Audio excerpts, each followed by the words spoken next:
স্বাধীনতার মহান স্থপতি বঙ্গবন্ধু শেখ মুজিবুর রহমানের ভাস্কর্য ইস্যুতে দেশের রাজনীতিতে নতুন করে উত্তাপ ছড়িয়েছে।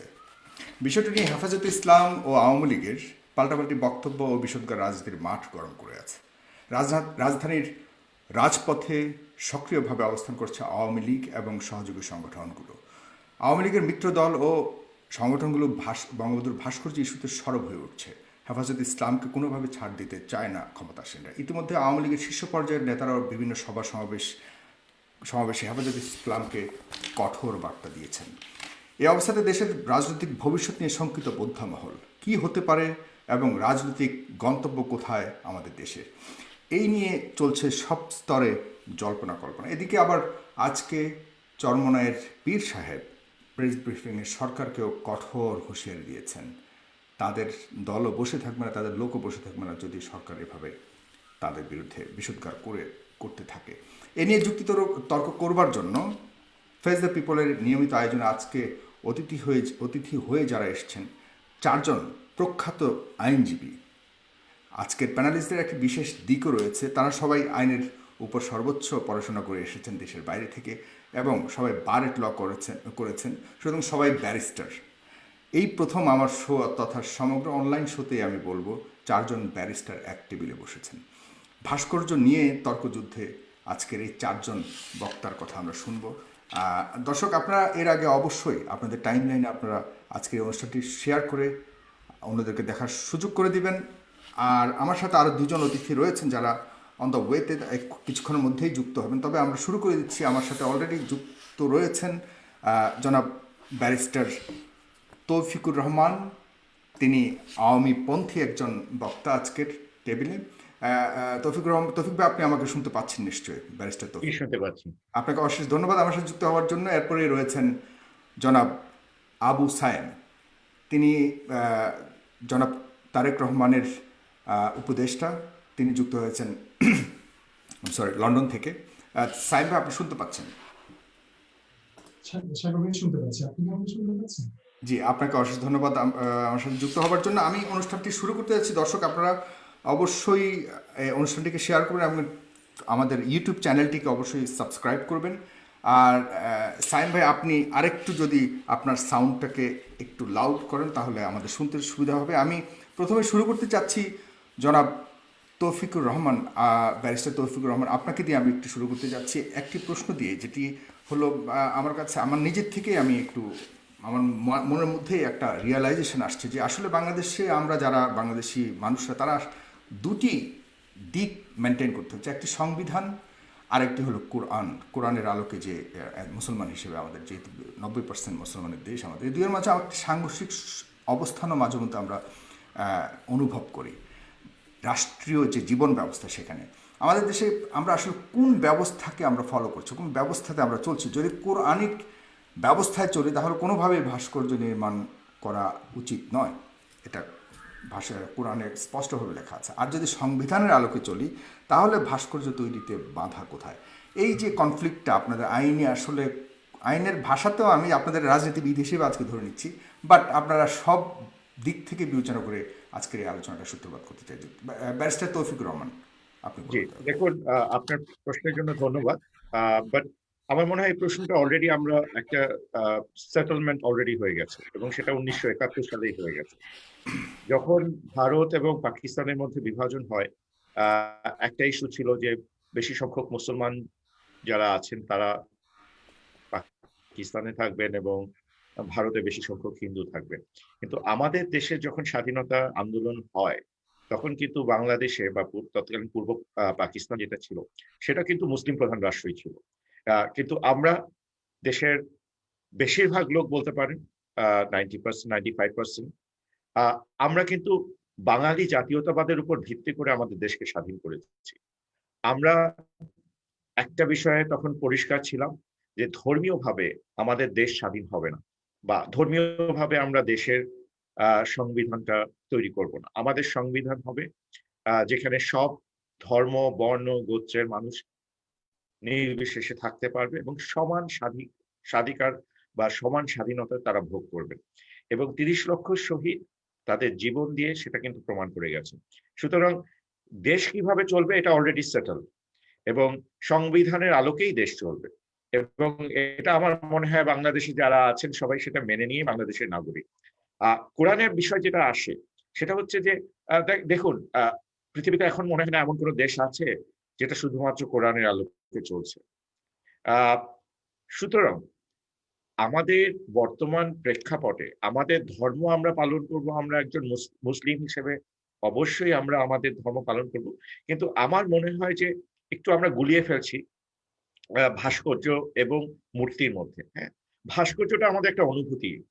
আমরা ধরেন আমরা ছবিও তো তুলি, তাহলে কোরআনের আলোকে যদি চলে তাহলে সেই ক্ষেত্রে তো ভাস্কর্য যদি নিষেধ হয়, ছবি তোলাটাও নিষেধ। এবং সেক্ষেত্রে তাহলে আপনি পাসপোর্টে কেন ছবি তুলবেন? আপনি হজ করতে যাচ্ছেন, আপনি বিদেশে যাচ্ছেন, আপনাকে ছবি তুলেই তো যেতে হচ্ছে। তাহলে সেটা বাদ দেন। আপনি ফেসবুকে আন্দোলন করছেন, ফেসবুকে ভাস্কর্যের বিরুদ্ধে, সেটা কিন্তু সেটা দিচ্ছি না। সুতরাং আমি মনে করি যে ভাস্কর্যের যে ইস্যুটা, এটা সম্পূর্ণ একটি রাজনৈতিক ইস্যু ছিল, এবং এটা চেষ্টা করা হয়েছে যে রাজনৈতিক ইস্যু হিসেবে এটাকে নিয়ে আন্দোলন চাঙ্গা করা, গভর্নমেন্টের বিরুদ্ধে একটা অবস্থা নেওয়া।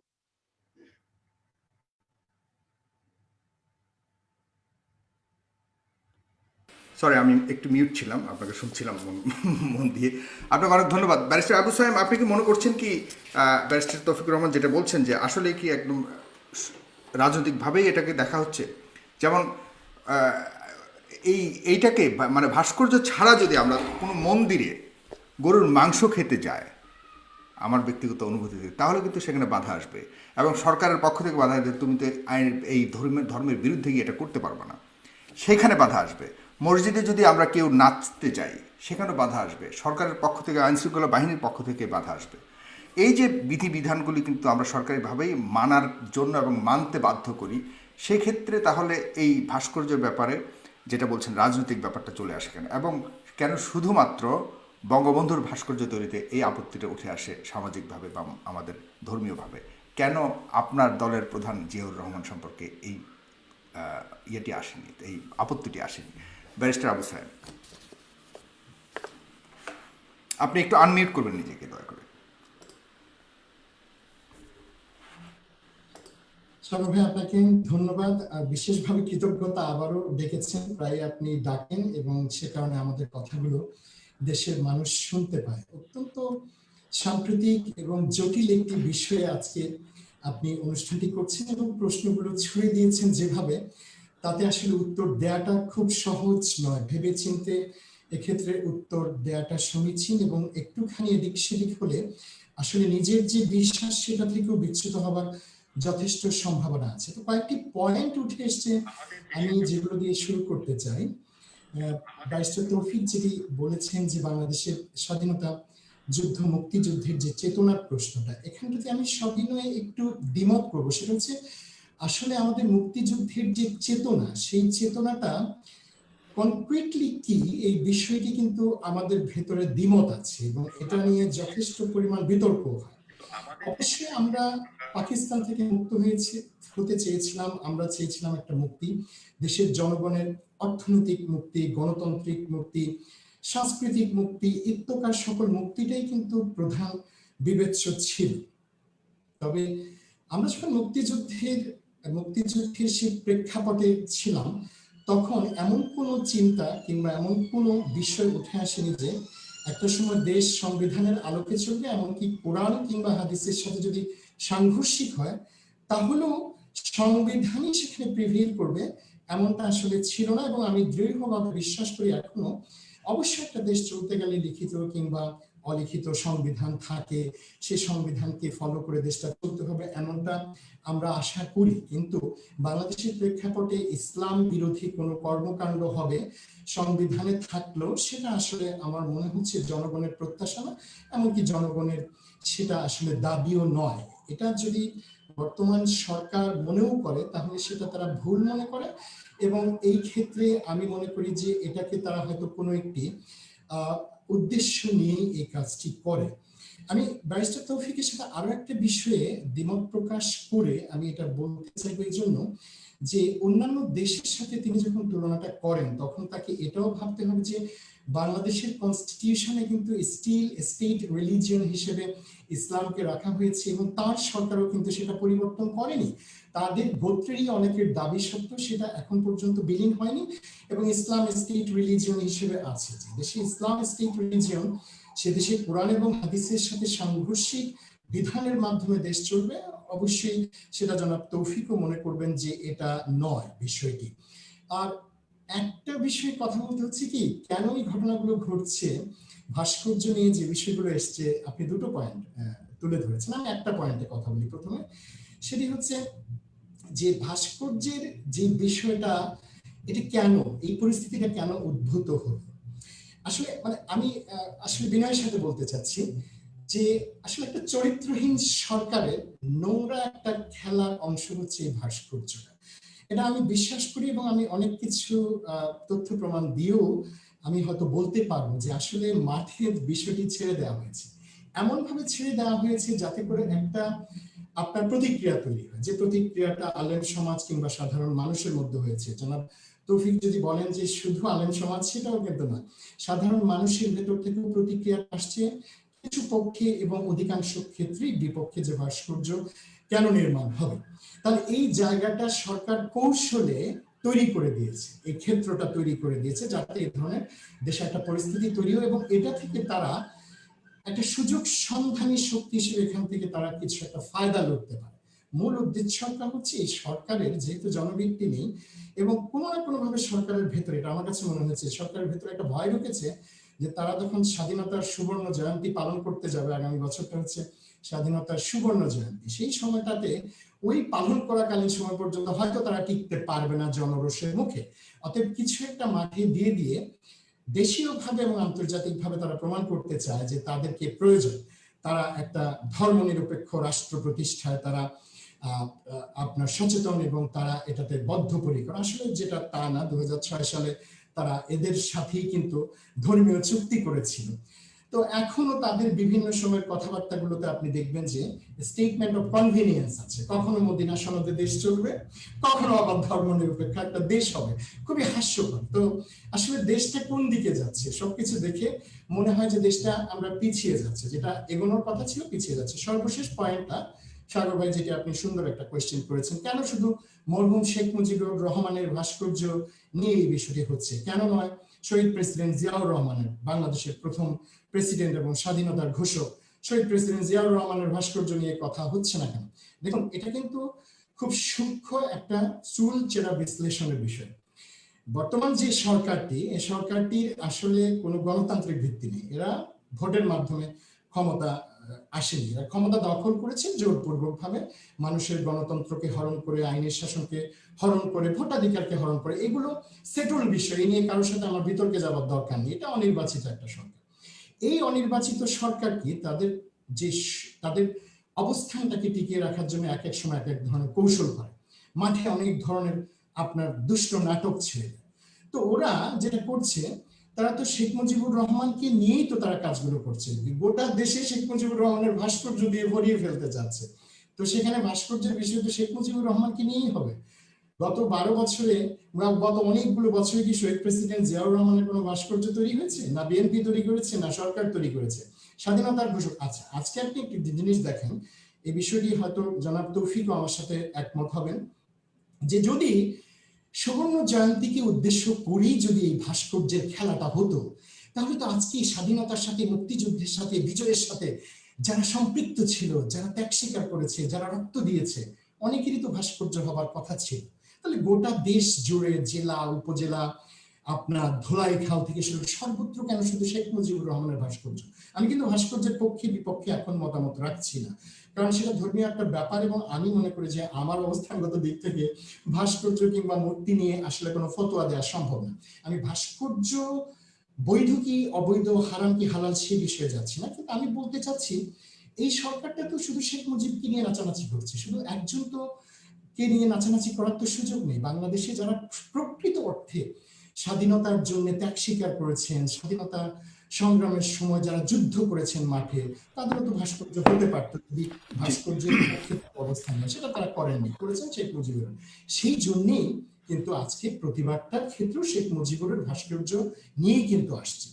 আর সর্বশেষ এই কথাটা বলে এই পর্যায়ে আপনাদের কাছে ছেড়ে দেব, সেটি হচ্ছে যে দেখেন, ভাস্কর্য হালাল কি হারাম, বৈধ কি অবৈধ, এই বিশ্লেষণের চাইতে আমার কাছে যেটি গুরুত্বপূর্ণ মনে হয়, আমি অধিকতর আগ্রহী যে বিষয়ে কথা বলতে, সেটি হচ্ছে বর্তমান এই সরকারের কিন্তু কোনো বৈধ অধিকারী নেই, আইনগত আমি সাংবিধানিক আমি সেই জি সেই আলোচনাটাতে আমি আপনার কাছে পরের টার্নে যাই, আপনি তাহলে খুব সুবিধা হবে। আমি ব্যারিস্টার তৌফিকুর রহমান আপনার কাছে যেতে যাচ্ছি যে আপনাদের প্রতি একটা অভিযোগ সুস্পষ্টভাবে ব্যারিস্টার আবু সায়েম এখন তুলে এনেছেন, যেটা হলো যে আপনারা বর্তমান বিভিন্ন আপনাদের ফেইলিউর, আপনাদের এই যে খুন রাহাজানি বা এই ধরনের ঘটনাবলী যেগুলি ঘটছে বর্তমানে, এবং আপনার যে রজত জয়ন্তীর উপলক্ষে বিশ্বকে দেখানোর জন্য এই যে একটা চাল করছেন, এই ধরনের অভিযোগ কিন্তু আপনাদের প্রতি, যে এই ঘটনাগুলি যেগুলি ঘটছে এখন ভাস্কর্য নিয়ে, এটা আপনাদের নিজেদের তৈরিকৃত একটি ঘটনা। এটাকে আপনি কিভাবে দেখছেন, অভিযোগটিকে আপনি কিভাবে দেখছেন, যেটা আবু সাহেবও বলে গেছেন একটু আগে? প্রথমত আহ আমার আমার দৃষ্টিতে এরকম কোনো ঘটনাই নেই। হ্যাঁ, প্রথম কথা হচ্ছে যে আমি যেটা বলছিলাম যে এটা একটা রাজনৈতিক প্রেক্ষাপট তৈরির চেষ্টা, যেটা ব্যারিস্টার আবু সায়েম ভাইয়ের কথাতেই এটা প্রমাণিত হলো যে আমরা এটা রাজনৈতিকভাবে নিতে চাচ্ছি। তার মানে ওনারাও এটা মনে করেন যে এটা একটা রাজনৈতিক একটা কূটচাল। হ্যাঁ, দ্বিতীয় কথা হচ্ছে যে উনি যেটা বলতে চাচ্ছিলেন যে আহ, ভাস্কর্য, আমার সাথে যেটা উনি দ্বিমত পোষণ করলেন যে আসলে সংবিধানে নির্ধারিত হয়নি, সংবিধানের সাথে কোরআন সাংঘর্ষিক হলে তো ওনারা কেন মাঠে এসে বলেন না যে কোরআনের সাথে সাংঘর্ষিক যা যা আছে তা বন্ধ করতে হবে? ওনারা কেন বলেন না যে গান বাজনা বন্ধ করতে হবে? ওনারা কেন বলেন না যে সিনেমা বন্ধ করতে হবে? তার মানে ওনারা কি চান ওনারা সেটা জানেন না। ওনারা চান আলেম সমাজ যেটা বলবে সেটা যদি ওনাদের জন্য ফেভারেবল হয় সেটা ওনারা নিবেন, যেটা ফেভারেবল হবে না সেটা নিবেন না। দ্বিতীয় কথা, উনি বারবার বলছেন যে এটা অগণতান্ত্রিক সরকার, এটা জনগণের ম্যান্ডেট নেই। অগণতান্ত্রিক সরকার কি সরকার না, সেটা তো ওনারা যখন 2007 সালে অগণতান্ত্রিক সরকারের দিকে যেতে চাচ্ছিলেন তখন জনগণের প্রতিরোধে ওনারা বাধ্য হন যে সেখান থেকে সরে আসতে, এবং তারপর 2009 সালে একটা সুষ্ঠু নির্বাচনের মাধ্যমে যেখানে ওনারাও পার্টিসিপেট করেছেন এবং ওনারা পার্লামেন্টে গেছেন। 2014 সালে ওনারা ভোটেই অংশগ্রহণ করেননি, কারণ ওনারা সবসময় চান যে কেউ ওনাদেরকে বসিয়ে দিবে, যেটা ওনাদের যে দল সেটা জন্ম যেখান থেকে হয়েছে যে মিলিটারি কুর মাধ্যমে, ওনারা চান যে সেই মিলিটারি কুর মাধ্যমে ওনাদেরকে বসিয়ে দিবে। এবং উনি আরেকটা কথা বলেছেন যে আমরা ধারণা করছি যে আগামী বছর থাকবো না। আগামী বছর তো কোনো ইলেকশন নেই, তা আমরা কেন ধারণা করব যে আমরা থাকবো না? একটা পার্লামেন্ট আছে যেখানে ওনারা পার্টিসিপেট করেছেন, ইলেকশনে পার্টিসিপেট করেছেন, ওনাদের প্রতিনিধি আছে, তারপরে ওনারা চিন্তা করেন যে আমরা থাকবো না। কিসের উপর? নিশ্চয়ই ওনারা স্বপ্ন দেখছেন যে আবার কোনো কু হবে, অথবা ওনাদের কোনো ষড়যন্ত্র আছে যেটা চাচ্ছে যে আমাদের গভর্নমেন্ট চলে যাক। সুতরাং আমি এই বিষয়ে অত্যন্ত দ্বিমত পোষণ করছি, এবং আমার মনে হয় যে এই কথাগুলো আমরা না বলি। ওনারা যদি বলতেই চান তো ওনারা পার্লামেন্টে বলুন, ওনারা পার্লামেন্টে বলুন যে এটা অগণতান্ত্রিক সরকার। ঠিক আছে। আরেকটা জিনিস হচ্ছে যে আপনি যেটা বললেন যে আমাদের ফেইলিয়ার আছে। আমার প্রত্যেকটা গভর্নমেন্টের যেমন অ্যাচিভমেন্ট থাকে, ফেইলিয়ারও থাকে। আমাদের যদি কোনো ফেইলিয়ার থাকে সেটা আমার মনে হয় সেটা বলার জন্য ওনাদের স্পেস আছে, পার্লামেন্ট আছে, ওনাদের পার্লামেন্টে তো প্রতিনিধি আছে, তারা বলুক, তারা তুলে আনুক, তারা আন্দোলন করুক। ওনারা চাচ্ছেন আলেমদের উপর দিয়ে এই বাংলাদেশ, যেই মূলনীতিতে এই বাংলাদেশ স্থাপিত হয়েছে, যেখানে ধর্ম এটা বর্ণ কি বলবার গোত্র। সুযোগ আছে ব্যারিস্টার তৌফিকুর রহমান? কারণ আমরা দেখেছি যে অলরেডি এই তিনজন ব্যক্তির বিরুদ্ধে কিন্তু অলরেডি রাষ্ট্রদ্রোহী মামলা করা হয়েছে, এবং সেখানে মামলা আবেদন করা হয়েছে, এবং সেখানে পিবিআইকে ইনভেস্টিগেশন করার নির্দেশ দেওয়া হয়েছে আদালত থেকে। তো আপনি মনে করেন কিনা যে স্বাধীনভাবে এই মানে সরকারের বিরুদ্ধে কথা বলবার সুযোগ এরকমভাবে রয়েছে? আপনি যেটা মামলা করলেই তো আর মামলা সিদ্ধান্ত হয়ে যাচ্ছে না। ব্যারিস্টার আবু সায়েম ভাই আছেন, উনিও জানেন যে মামলা যে কেউ করতেই পারে। আর মামলা তো বিভিন্ন ইন্টারেস্টেড গোষ্ঠী থেকে করা হয়। হ্যাঁ, পিবিআই তদন্ত করবে, তদন্তে যদি প্রমাণিত হয় তখন না মামলা চার্জশিট হবে, তারপর মামলা ট্রায়াল হবে, ট্রায়ালের পর না সিদ্ধান্ত হবে যে আসলে কেউ দোষ করেছে করেনি। তো আপনি আমরা আমরা যেটা ভিডিও ফুটেজে দেখেছি যে ইন্টেনশনালি ৪ জন লোক তারা গিয়ে ভাস্কর্যটা ভাঙচুর করেছে। তো তার বিরুদ্ধে মামলা হবে না? নাকি আমরা মামলা করব না? সুতরাং মামলা যেটা হওয়া সেটা মামলা হবে এবং মামলা করার দায়িত্ব হচ্ছে পাবলিক প্রসিকিউটরের। তারা যেই মামলাটার জন্য যেটা সঠিক সেভাবে তারা সিদ্ধান্ত নেবেন। আমরা রাজনৈতিক নেতা হিসেবে সেখানে যাচ্ছি না। এটা কোর্টের দায়িত্ব এবং কোর্ট সেটা নির্ধারণ করবে যে মামলা কিভাবে হবে এবং এটা অনেক ওনাদের একটা প্রসিজারের ব্যাপার এবং অনেক সময়ের ব্যাপার। রাজনৈতিকভাবে আমরা যেটা বলতে চাচ্ছি সেটা হচ্ছে যে হঠাৎ করে এত বছর পরে, ঠিক আছে, বঙ্গবন্ধুর ভাস্কর্য ছাড়াও তো কোরআনের সাথে আরো অনেক কিছু সাংঘর্ষিক আছে যেগুলি নিয়ে তারা কথা বলুক, তারা মাঠে এসে বলুক, টেবিলে এসে বলুক যে তারা চায় যে কোরআনের আলোকেই আমাদের দেশ চলবে এবং সেই অনুযায়ী তারা মুভমেন্ট করুক। আমাদের দেশে ৮০%-এর বেশি মুসলমান আছে, তারা যদি মনে করে যে কোরআনের আলোকে চলবে, কোরআনের আলোকে চলবে, আমাদের সেখানে কোনো দ্বিমত নাই। কিন্তু আমরা যে ক্ষেত্রে দ্বিমতটা করছি সেটা হচ্ছে আমাদেরও একটা অনুভূতির জায়গা আছে। ওনাদের যেমন অনুভূতির জায়গা আছে, আমাদেরও অনুভূতির জায়গা আছে। তো আমাদের অনুভূতির জায়গায় যদি কেউ আঘাত করে সেখানে তো প্রতিরোধ আসবেই, সেখানে তো আমরা প্রতিরোধ করব এবং আমাদের পক্ষে রাজনৈতিকভাবে যে পদক্ষেপ নেওয়ার দরকার আমরা সেই পদক্ষেপগুলো নেব। জি, ব্যারিস্টার আবু সায়েম, আপনাদের প্রতি কেন এই ধরনের আক্রোশটা নেই? শুধুমাত্র স্পষ্টভাবে আওয়ামী লীগের বা বঙ্গবন্ধুর প্রতি কিন্তু এটা, তাহলে কি বোঝার মতো সুবিধা রয়েছে কিনা এখানে যে আপনাদের সাথে বা আপনারা ইন্ধনটা রয়েছে, বিএনপি থেকে ইন্ধনটা আছে বলেই বা এরকম সাপোর্ট আছে বলেই মোল্লারা কিন্তু এভাবে একটা সাহস পাচ্ছে, এভাবে কিন্তু বলে আসছে। আমি না, শুধুমাত্র আওয়ামী লীগের পক্ষ থেকে বলে আসছে। তাহলে আমরা কি দেখতে পারি না যে আপনারাই এটাকে রাজনীতিকরণ করছেন এবং এই পবিত্র জিনিসটাকে নিয়ে, পবিত্র কোরআনের ব্যাপারটাকে নিয়েও আপনারা কিন্তু রাজনীতি করছেন? এটা কি আমরা মনে করতে পারি কিনা, সুযোগ রয়েছে কিনা? না, মনে করতে পারেন না। কারণ হচ্ছে আপনি আপনার নিজের বিশ্বাসের জায়গা থেকে এবং ব্যারিস্টার তৌফিকুর রহমান তার বিশ্বাসের জায়গা থেকেও এটি বিশ্বাস করেন না যে বিএনপির এতে ইন্ধন আছে। বিএনপি কোনো মূর্তিও বানায়নি, কোনো ভাস্কর্যও বানায়নি যেটি ভাঙবার কোনো প্রশ্ন আলেম সমাজের কিংবা সাধারণ জনগণের কাছে তৈরি হয়েছে।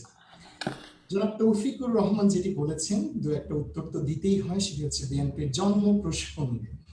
মিলিটারি কুয়ের মাধ্যমে বিএনপির জন্ম হয়নি, ব্যারিস্টার তৌফিকুর রহমান খুব ভালো করেই জানেন এবং তার কাছ থেকে আমি আসলে আইন, সংবিধান এবং ইতিহাস সিদ্ধ কথা আশা করেছিলাম, কিন্তু দুর্ভাগ্যজনকভাবে সেটি এ মুহূর্তে হয়নি। আশা করছি ভবিষ্যতে হবে। বিএনপির জন্মের যে ইতিহাস এবং বিএনপি নামক এই প্রতিষ্ঠানটি সৃষ্টি হবার পেছনের যে কারুকার্য, সেই কারুকার্যটা ছিল জনগণের আশা আকাঙ্ক্ষা এবং বাংলাদেশের মানুষের গণতন্ত্র, স্বাধীনতা, বাংলাদেশের মানুষের যে মুক্তি, সংবাদপত্রের স্বাধীনতা, বিচারিক স্বাধীনতা, সমস্ত কিছুর যে আলটিমেট পারপাস, সেই কারণে বিএনপির জন্ম এবং অত্যন্ত সুন্দর একটা প্রক্রিয়াতে সে জন্মটা হয়েছে। এই নিয়ে বেশি কথা বলে আমার মনে হয় মৌলিক ইস্যুগুলোকে আড়াল করবার সুযোগ নেই। দ্বিতীয়ত, জনাব ব্যারিস্টার তৌফিকুর রহমান বলেছেন যে 2007 সালে বিএনপি যে পথটাতে হাঁটতে চেয়েছিল অগণতান্ত্রিক পদ্ধতিতে। আসলে ইতিহাসটা আমাদের আরো পড়তে হবে, আরো বুঝতে হবে। অবশ্যই তিনি ভালো জানেন এবং আমি মনে করি তিনি একজন ভালো আইনজীবী। সুতরাং 2006 সালের 28শে অক্টোবর থেকে 2007 সালের 11ই জানুয়ারি পর্যন্ত যে ঘটনাগুলো ঘটেছে এগুলো সাম্প্রতিক ইতিহাস। সেখানে দেখেন যে বিএনপি কি চেয়েছিল, একটা নির্বাচনকে সামনে রেখে সেই নির্বাচনের মাধ্যমে ক্ষমতার পথ পরিবর্তনের সকল আয়োজনই বিএনপি করেছিল। বিএনপি কোনো অগণতান্ত্রিক শক্তির হাতে ক্ষমতা তুলে দিতে চায়নি, বিএনপি সেটা প্রতিরোধ করবার চেষ্টা করেছে। বরঞ্চ সামরিক বাহিনী কর্তৃক যাদেরকে, যে তত্ত্বাবধায়ক সরকারটিকে ইন্ধন দেওয়া হয়েছে, প্রতিষ্ঠা করা হয়েছে, তাদেরকেই বলা হয়েছিল আওয়ামী লীগের পক্ষ থেকে যে তারা আওয়ামী লীগের আন্দোলনের ফসল। তাহলে সেক্ষেত্রে যদি কোনো অগণতান্ত্রিক শক্তির কাছে ক্ষমতা হস্তান্তরিত হয়েই থাকে তাহলে সেটার দায়ভার কিন্তু আওয়ামী লীগের ওপরেই বর্তায়। আমরা একটা বিষয় বলি, আমরা কোনো ধরনের ষড়যন্ত্রের রাজনীতিতে বিশ্বাস করি না। এটা কেবল মুখের কথা না, এটা হচ্ছে বাস্তবতা। এখন বাংলাদেশ, আপনারা আমাদেরকে প্রশ্ন করেন কেন আমরা বলি না কোরআন সুন্নাহ বিরোধী যে আইন, কোরআন সুন্নাহ বিরোধী যে সমস্ত কর্মকাণ্ড, অবশ্যই বাংলাদেশের, আপনি বিএনপি কিংবা আওয়ামী লীগের কথা বাদ দেন, বাংলাদেশের মানুষের অনুভূতিটি কি আপনারা বোঝেন না? বাংলাদেশের 17 কোটি মানুষের ভেতরে আপনি কতজন মানুষ পাবেন ব্যারিস্টার তৌফিকুর রহমান, যারা কোরআন এবং সুন্নাহ বিরোধী কোনো আইন বাংলাদেশে তৈরি হোক, বলবৎ হোক, কার্যকরী হোক সেটা চান? যদি আপনার কোনো সন্দেহ থাকে, তাহলে কি আপনি একটি নিরপেক্ষ নির্বাচনের ব্যবস্থা করবেন? যে নির্বাচন হতে পারে সেটি রেফারেন্ডাম, কিংবা হতে পারে সেটা ক্ষমতার পট পরিবর্তন নির্বাচন, এবং এটাকে একটা মৌলিক ইস্যু হিসেবে, বিষয়বস্তু হিসেবে নিয়ে আসেন। দেখেন দেশের জনগণ কি চায়। আমি তো বলেছি যে আপনারাই বলবেন, আপনার প্রধানমন্ত্রী বলেছেন মদিনা সনদে দেশ চলবে, খেলাফতে মজলিসের সাথে আপনারা কিন্তু চুক্তিও করেছিলেন। তাহলে আপনাদের যখন সুবিধা হবে জামায়াত ইসলামের সাথে জোট করবেন, যখন দরকার হবে খেলাফতে মজলিসের সাথে চুক্তি করবেন, যখন দরকার হবে বলবেন মদিনা সনদে দেশ চলবে, তারপর শুধু কথায় কথায় উঠতে বসতে বিএনপির ঘাড়ে ভুট্টাকে চাপিয়ে দেবেন কেন? এটা তো অন্যায়। এই অন্যায়ের শিকার হচ্ছে। আপনি বলেছেন যে আমরা কেন কথাগুলো পার্লামেন্টে গিয়ে বলছি না। ভালো কথা, এটা আমি স্বীকার করি। আমাদের কয়েকজন সংসদ সদস্য আছেন পার্লামেন্টে। আমাদের কয়েকজন সংসদ সদস্য থাকলেও দ্বিধাহীন চিত্তে এবং ভাষায় আপনাকে আমি জানিয়ে দিই, এই পার্লামেন্ট অবৈধ কোনো নির্বাচনের মাধ্যমে প্রতিষ্ঠিত হয়নি। আমার দলের কিংবা অন্য কোনো দলের ব্যক্তিও সেখানে গিয়ে সংসদ সদস্য হিসেবে দাঁড়ালেও এই সংসদ অবৈধ, এবং তারাও সেটি সংসদে বলেছেন। যারা গেছেন তারাও বলেছেন কোনো নির্বাচন হয়নি, তারাও বলেছেন সরকার অবৈধ। সুতরাং এই ক্ষেত্রে আপনি যদি মনে করেন যে বিএনপি সংসদে 2-4 জন সংসদ সদস্য গিয়েছে বলে সংসদটাকে মেনে নিয়েছে, তাহলে আমার বিশ্বাস যে হয়তো এখন আপনি ভুলের ভেতরে আছেন। এখন আমরা এই পার্লামেন্টে গিয়ে বলবো কি বলবো না, এটা আসলে গুরুত্বপূর্ণ বিষয় না। কারণ আমি যেটি বলে এসেছি, হয়তো ব্যারিস্টার তৌফিকুর রহমানের সাথে সেটি আমার হয়নি কখনো আলোচনাটা, বাট বাংলাদেশে 2008 সালের পরে কোনো নির্বাচন হয়নি। এ বিষয়ে কারোর সাথে আমি কোনো বিতর্ক করি না, এ বিষয়ে কারোর সাথে আমি বিতর্ক করবার কোনো প্রয়োজন বোধ করি না। এটি স্বীকৃত দেশীয়ভাবে, আন্তর্জাতিকভাবে, এমনকি যারা বর্তমান সরকারকে পৃষ্ঠপোষকতা করছে, বুদ্ধিজীবী মহল থেকে শুরু করে সর্বত্র, তারাও বিশ্বাস এবং স্বীকার করে না যে এই নির্বাচনটি কোনো বৈধ নির্বাচন। সুতরাং বাংলাদেশে 8 সালের পরে কোনো নির্বাচন হয়নি। যে সরকারটি আছে তারা চাপ দেশের জনগণের উপর চেপে আছে, অবৈধভাবে আছে, তাদেরকে বৈধতা দেবার কোনো সুযোগ নেই। মুদ্রা কথা হচ্ছে, যদি ভাস্কর্য নিয়ে বলতে যাই, তাহলে ভাস্কর্য বৈধ কি অবৈধ সেটা আবারও বলি, বলবার সুযোগটা আমার নেই, সে অবস্থানটা আমার নয়। কিন্তু আমি যেটি বলবো যে বর্তমান যে সরকারটি আছে, যারা জোরপূর্বক দেশ চালাচ্ছে, তাদের কোনো অধিকার নেই এইভাবে রাস্তাঘাটে একের পর এক ভাস্কর্য তৈরি করবার। এ বিষয়ে সাগর ভাই আমাকে বলেছেন যে তিনি পরবর্তীতে আমার কাছে জানতে চাইবেন কেন তাদের কোনো অধিকার নেই সাংবিধানিক কিংবা আইনগত। আমি চাইলে পরেও আনসার দিতে পারি, আর সাগর ভাই যদি চান তাহলে জি, আপনাকে আমি পরে আসছি সেই বিষয়টা নিয়ে। আমি এই পর্যায়ে একটু ব্যারিস্টার তুরিন আফরোজ আপনার কাছে যেতে চাই। ব্যারিস্টার তুরিন আফরোজ, আপনি যুক্ত হয়েছেন, আপনাকে অভিনন্দন জানাচ্ছি।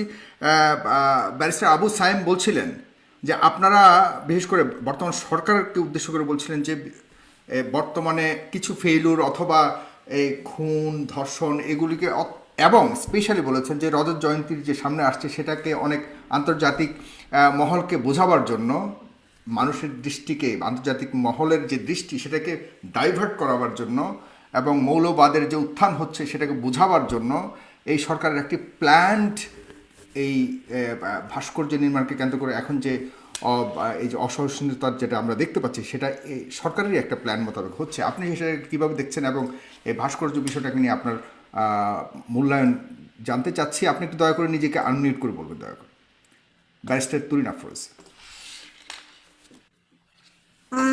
ধন্যবাদ সাগর। আসলে আমি যেহেতু একটু দেরিতে এসেছি, আমি জাস্ট নামলাম মাত্র এয়ারপোর্টে, আমি শুনছি। প্রথমত হচ্ছে যে আমি যেটুকু শুনতে পেরেছি বা বুঝতে পেরেছি, ব্যারিস্টার সাইম যেটা বলছিলেন যে এই সরকার অবৈধ সরকার, এই সরকার টিকে আছে।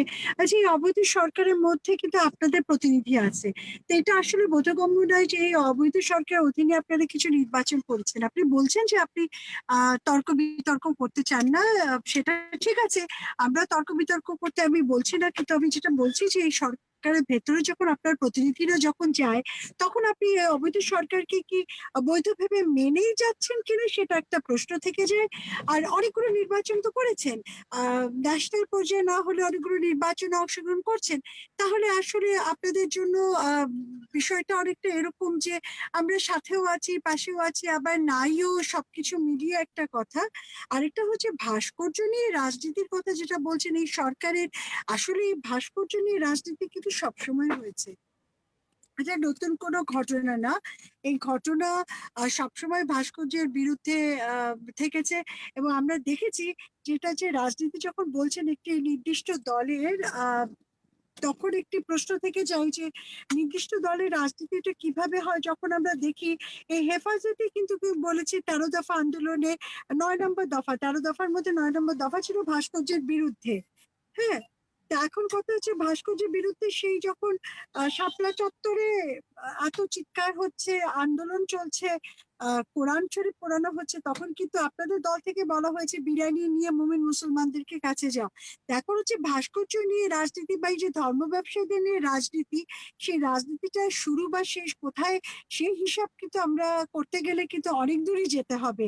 আজকে যা হচ্ছে এটা আওয়ামী লীগ চাইছে, বা এভাবে যদি বলবার আপনাদের কাছে কি ডকুমেন্ট আছে, কিসের উপর ভিত্তি করে আপনার কাছে মনে হচ্ছে, বা আপনাদের কাছে মনে হচ্ছে, আহ সায়েম সাহেব, আমার লানেট কালিগ, কিভাবে মনে হচ্ছে যে এটা আওয়ামী লীগের রাজনীতি, এটা বিএনপি রাজনীতির অংশ নয়? সেটাও কিন্তু একটা প্রশ্ন থেকে যায়। আসলে ভাস্কর্য ইস্যুতে আপনাদের অবস্থান কি পরিষ্কার করেছেন? কারণ আমি দেখেছি যুদ্ধাপরাধের ইস্যুতেও কিন্তু আপনারা কিন্তু অবস্থান পরিষ্কার করেননি। বিচার চান কি চান না, হয় কি হবে না, এটা নিয়ে কিন্তু একটা ধোঁয়াশা সৃষ্টি হয়েছে। আজকে ভাস্কর্য নিয়ে আপনারা সবাই চুপ থাকছেন, আপনাদের বক্তব্য সেই অর্থে আমরা আসছি না, কিন্তু ইস্যুটা কিন্তু শুধুমাত্র একটি দলের নয়। আজকে বঙ্গবন্ধু শুধু একটি দলের নয়, জাতির পিতার ভাস্কর্য নিয়ে কথা বলছি। তো সেখানটাতে কেন আপনাদের দলীয় অবস্থানটা এত পরিষ্কার হবে না জনগণের কাছে? আপনারা তো বলেন জনগণ আপনাদের সাথে, তো সেই জনগণকে সাথে আপনাদের নিয়ে একটা কথা, একটা প্রশ্ন অনেকেই বলছে যে কিছুদিন আগেও কিন্তু আপনারা কওমি মাদ্রাসাগুলিকে প্রমোট করেছেন, এখন কেন কওমি মাদ্রাসার যে দাবিগুলো উঠছে সেগুলিকে আপনারা সাপোর্ট করছেন না? আচ্ছা, এটা প্রশ্নটা সাগর এরকম অনেকটা হলো যে গণতান্ত্রিক রাষ্ট্রে আপনারা তো বিএনপির মতো দলকে সমর্থন করেন, তাহলে হচ্ছে পেট্রোল বোমাকে কেন মেনে নেন না?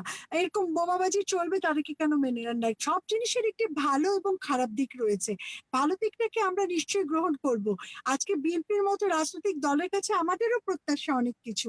আমরাও চাই তারা অনেকখানি আসুক, বিরোধী দল হিসেবে শক্তভাবে দাঁড়ায়। কিন্তু সেখানটাতে কওমি মাদ্রাসা যে জায়গাটি বলেন, যে কওমি মাদ্রাসা, এটা একটা বিশাল বড় একটা অনেক দিনের হয়ে আসছে। আমাদের সংবিধান অনুযায়ী এডুকেশন সিস্টেমটা ইউনিফর্ম হওয়ার কথা, তাই না? 15 অনুযায়ী, সংবিধান অনুচ্ছেদ 15 অনুযায়ী। কিন্তু আমরা দেখি আমাদের দেশে বাংলা মিডিয়াম, ইংলিশ মিডিয়াম, মাদ্রাসা মিডিয়াম সবকিছু রয়েছে। তো এখন আমাদের যে বিশাল জনগোষ্ঠী, আমি একটা এডুকেশনাল সিস্টেমকে পুরোটা তো ফেলে দিতে পারি না, আমাকে সেটাকে মডার্নাইজ করতে হবে, এটাও যেমন আমি মনে করি। কিন্তু কওমি মাদ্রাসার লোকজনকে আমি একেবারে বঙ্গোপসাগরে ফেলে দিব, এটা তো হতে পারে না। রাজনীতির জায়গা থেকে বলছি না, আমি একজন একাডেমিক হিসেবে আমি কিন্তু শিক্ষা জায়গা থেকে আমি কওমি একটু এগিয়ে বলছি। কওমি তথা ইসলাম ধর্ম ভিত্তিক যেসব রাজনৈতিক সংগঠনগুলো রয়েছে তাদের কি রাজনীতি করবার সুযোগ রয়েছে বাংলাদেশের সংবিধানের আলোকে? তারা কি রাজনীতি করতে পারবে কি না, বা আপনি ব্যক্তিগতভাবে কি মনে করেন? তারা তো বাংলাদেশের নাগরিক, প্রত্যেকটা নাগরিক তো রাজনীতি করবার অধিকার রয়েছে, সংবিধান সেটা দিয়েছে, সেই আলোকে আপনি কি বলবেন? আমাদের যে 72-এর সংবিধান, সেই সংবিধান অনুযায়ী সেখানটাতে তারা সেই কাজটি করতে পারতো না, ধর্ম নিয়ে রাজনীতি, ধর্মীয় রাজনীতি করতে পারতো না। তবে সাগর, আজকে যদি আমি নির্মোহভাবে বিশ্লেষণ করতে যাই, আজকের বিশ্বের বাস্তবতা হচ্ছে ধর্ম নিয়ে রাজনীতি চলছে, সব জায়গায় চলছে। আশেপাশের দেশগুলোকে একটু চোখ বুলিয়ে দেখলেও কিন্তু সেই রিয়ালিটিটা আমরা ফেলতে পারবো না। তবে হ্যাঁ, আমাদেরকে সেই জায়গাটিতে মডার্নাইজেশন করতে হবে। আমরা ধর্ম ব্যবসায়ীদেরকে আমরা চাই না, এবং আদর্শের জায়গা থেকে ধর্ম নিয়ে রাজনীতিকে আমি সমর্থন করি না। বাস্তবতা যেটাই থাকুক, কিন্তু ব্যক্তিগতভাবে আমার অবস্থান হচ্ছে ধর্ম নিয়ে যে রাজনীতি, সেই রাজনীতিকে আমি সমর্থন করি না। কারণ হযরত মুহাম্মদ সাল্লাল্লাহু আলাইহি সাল্লাম, উনি কওমের কথা বলেছিলেন, মদিনার সনদের কওমের কথা বলেছিলেন। যখন আবু সুহাইলের সাথে এগ্রিমেন্ট হয়, তখন কিন্তু উনি মদিনাতে একটি ধর্মনিরপেক্ষ রাষ্ট্রের কথা বলেছেন। ওখানটাতে কিন্তু চাইলে উনি ইসলামী শাসন নিয়ে এগোতে পারতেন, তলোয়ার দিয়ে সেটাকে প্রতিষ্ঠা করতে পারতেন, সেটা কিন্তু করেননি। সুতরাং আমাদের ধর্মীয় শিক্ষা থেকেও ধর্ম এবং রাজনীতিকে আলাদা রাখা হয়েছে। আমি ব্যক্তিগতভাবে আমার অবস্থান হচ্ছে আমি ধর্ম এবং রাজনীতিকে মেলাতে চাই না। তবে বিশ্বের বিভিন্ন দেশের বাস্তবতাতে সেটি রয়েছে, এটা আমি বলবো। ৭২ সংবিধানে সেটি ছিল না, কিন্তু আমাদের এই সংবিধানে সেই সুযোগটা আছে, সেই সুযোগটা আছে। কিন্তু মানে গায়ে যারা পাঞ্জাবি টুপি পরে তারা রাজনীতি করলেই ধর্মীয় রাজনীতিক হিসেবে তাদেরকে কেন না, আপনার টিকিট করা হবে? একেবারে না। আপনি এই দেখেছেন আমি এই কথা তারা কখনোই বলিনি সাগর। আমি এটা বলি না, বা যারা বলে তারা এটা ভুল ব্যাখ্যা দেয়। একটা লেবাস কখনো হতে পারে না যে আমরা কিন্তু হোলি আর্টিজানের ঘটনায় কি দেখলাম? আমাদের জঙ্গি কি ওই পাঞ্জাবি আর টাকনুর উপরে জামা পরে সেখানটাতে গেছে, পায়জামা পরে গেছে? তা তো না। আমাদের ইন্ডিকেশনটা ওই দিকেই করা হয় কেন সবসময়? হ্যাঁ, কিন্তু আমরা কখনোই না, আমি নিজে কাজ করছি আলেম ওলেমাদের সাথে, সবাই কিন্তু ধর্ম ব্যবসায়ী নয়। আমাদের দেশে আলেম ওলেমাদের আমি জানি, শ্রদ্ধা করি। আমি মনে করি যে ইসলামের বিরুদ্ধে আমরা কখনো যাব না মুমিন মুসলমানরা। আমরা আলেম ওলেমাদের বাইরে কোথাও যাব না। কিন্তু যখন এখানে ইসলামকে ভুল ব্যাখ্যা দিয়ে একটা রাজনৈতিক ফায়দা হাসিল করা হয়, বিভ্রান্ত করার জায়গা করা রাজনৈতিক হয়, ফায়দা হাসিল করার তখন তাদের অপরাধ কিনা সেটা আমি আপনার কাছে আবারও আসছি। ব্যারিস্টার তুরিন আফরোজ, ব্যারিস্টার তৌফিকুর রহমান আপনার কাছে আসছি। ব্যারিস্টার তুরিন আফরোজকে আমি একটু সময় বেশি দিয়েছি যেহেতু তিনি একটু পরে এসেছেন।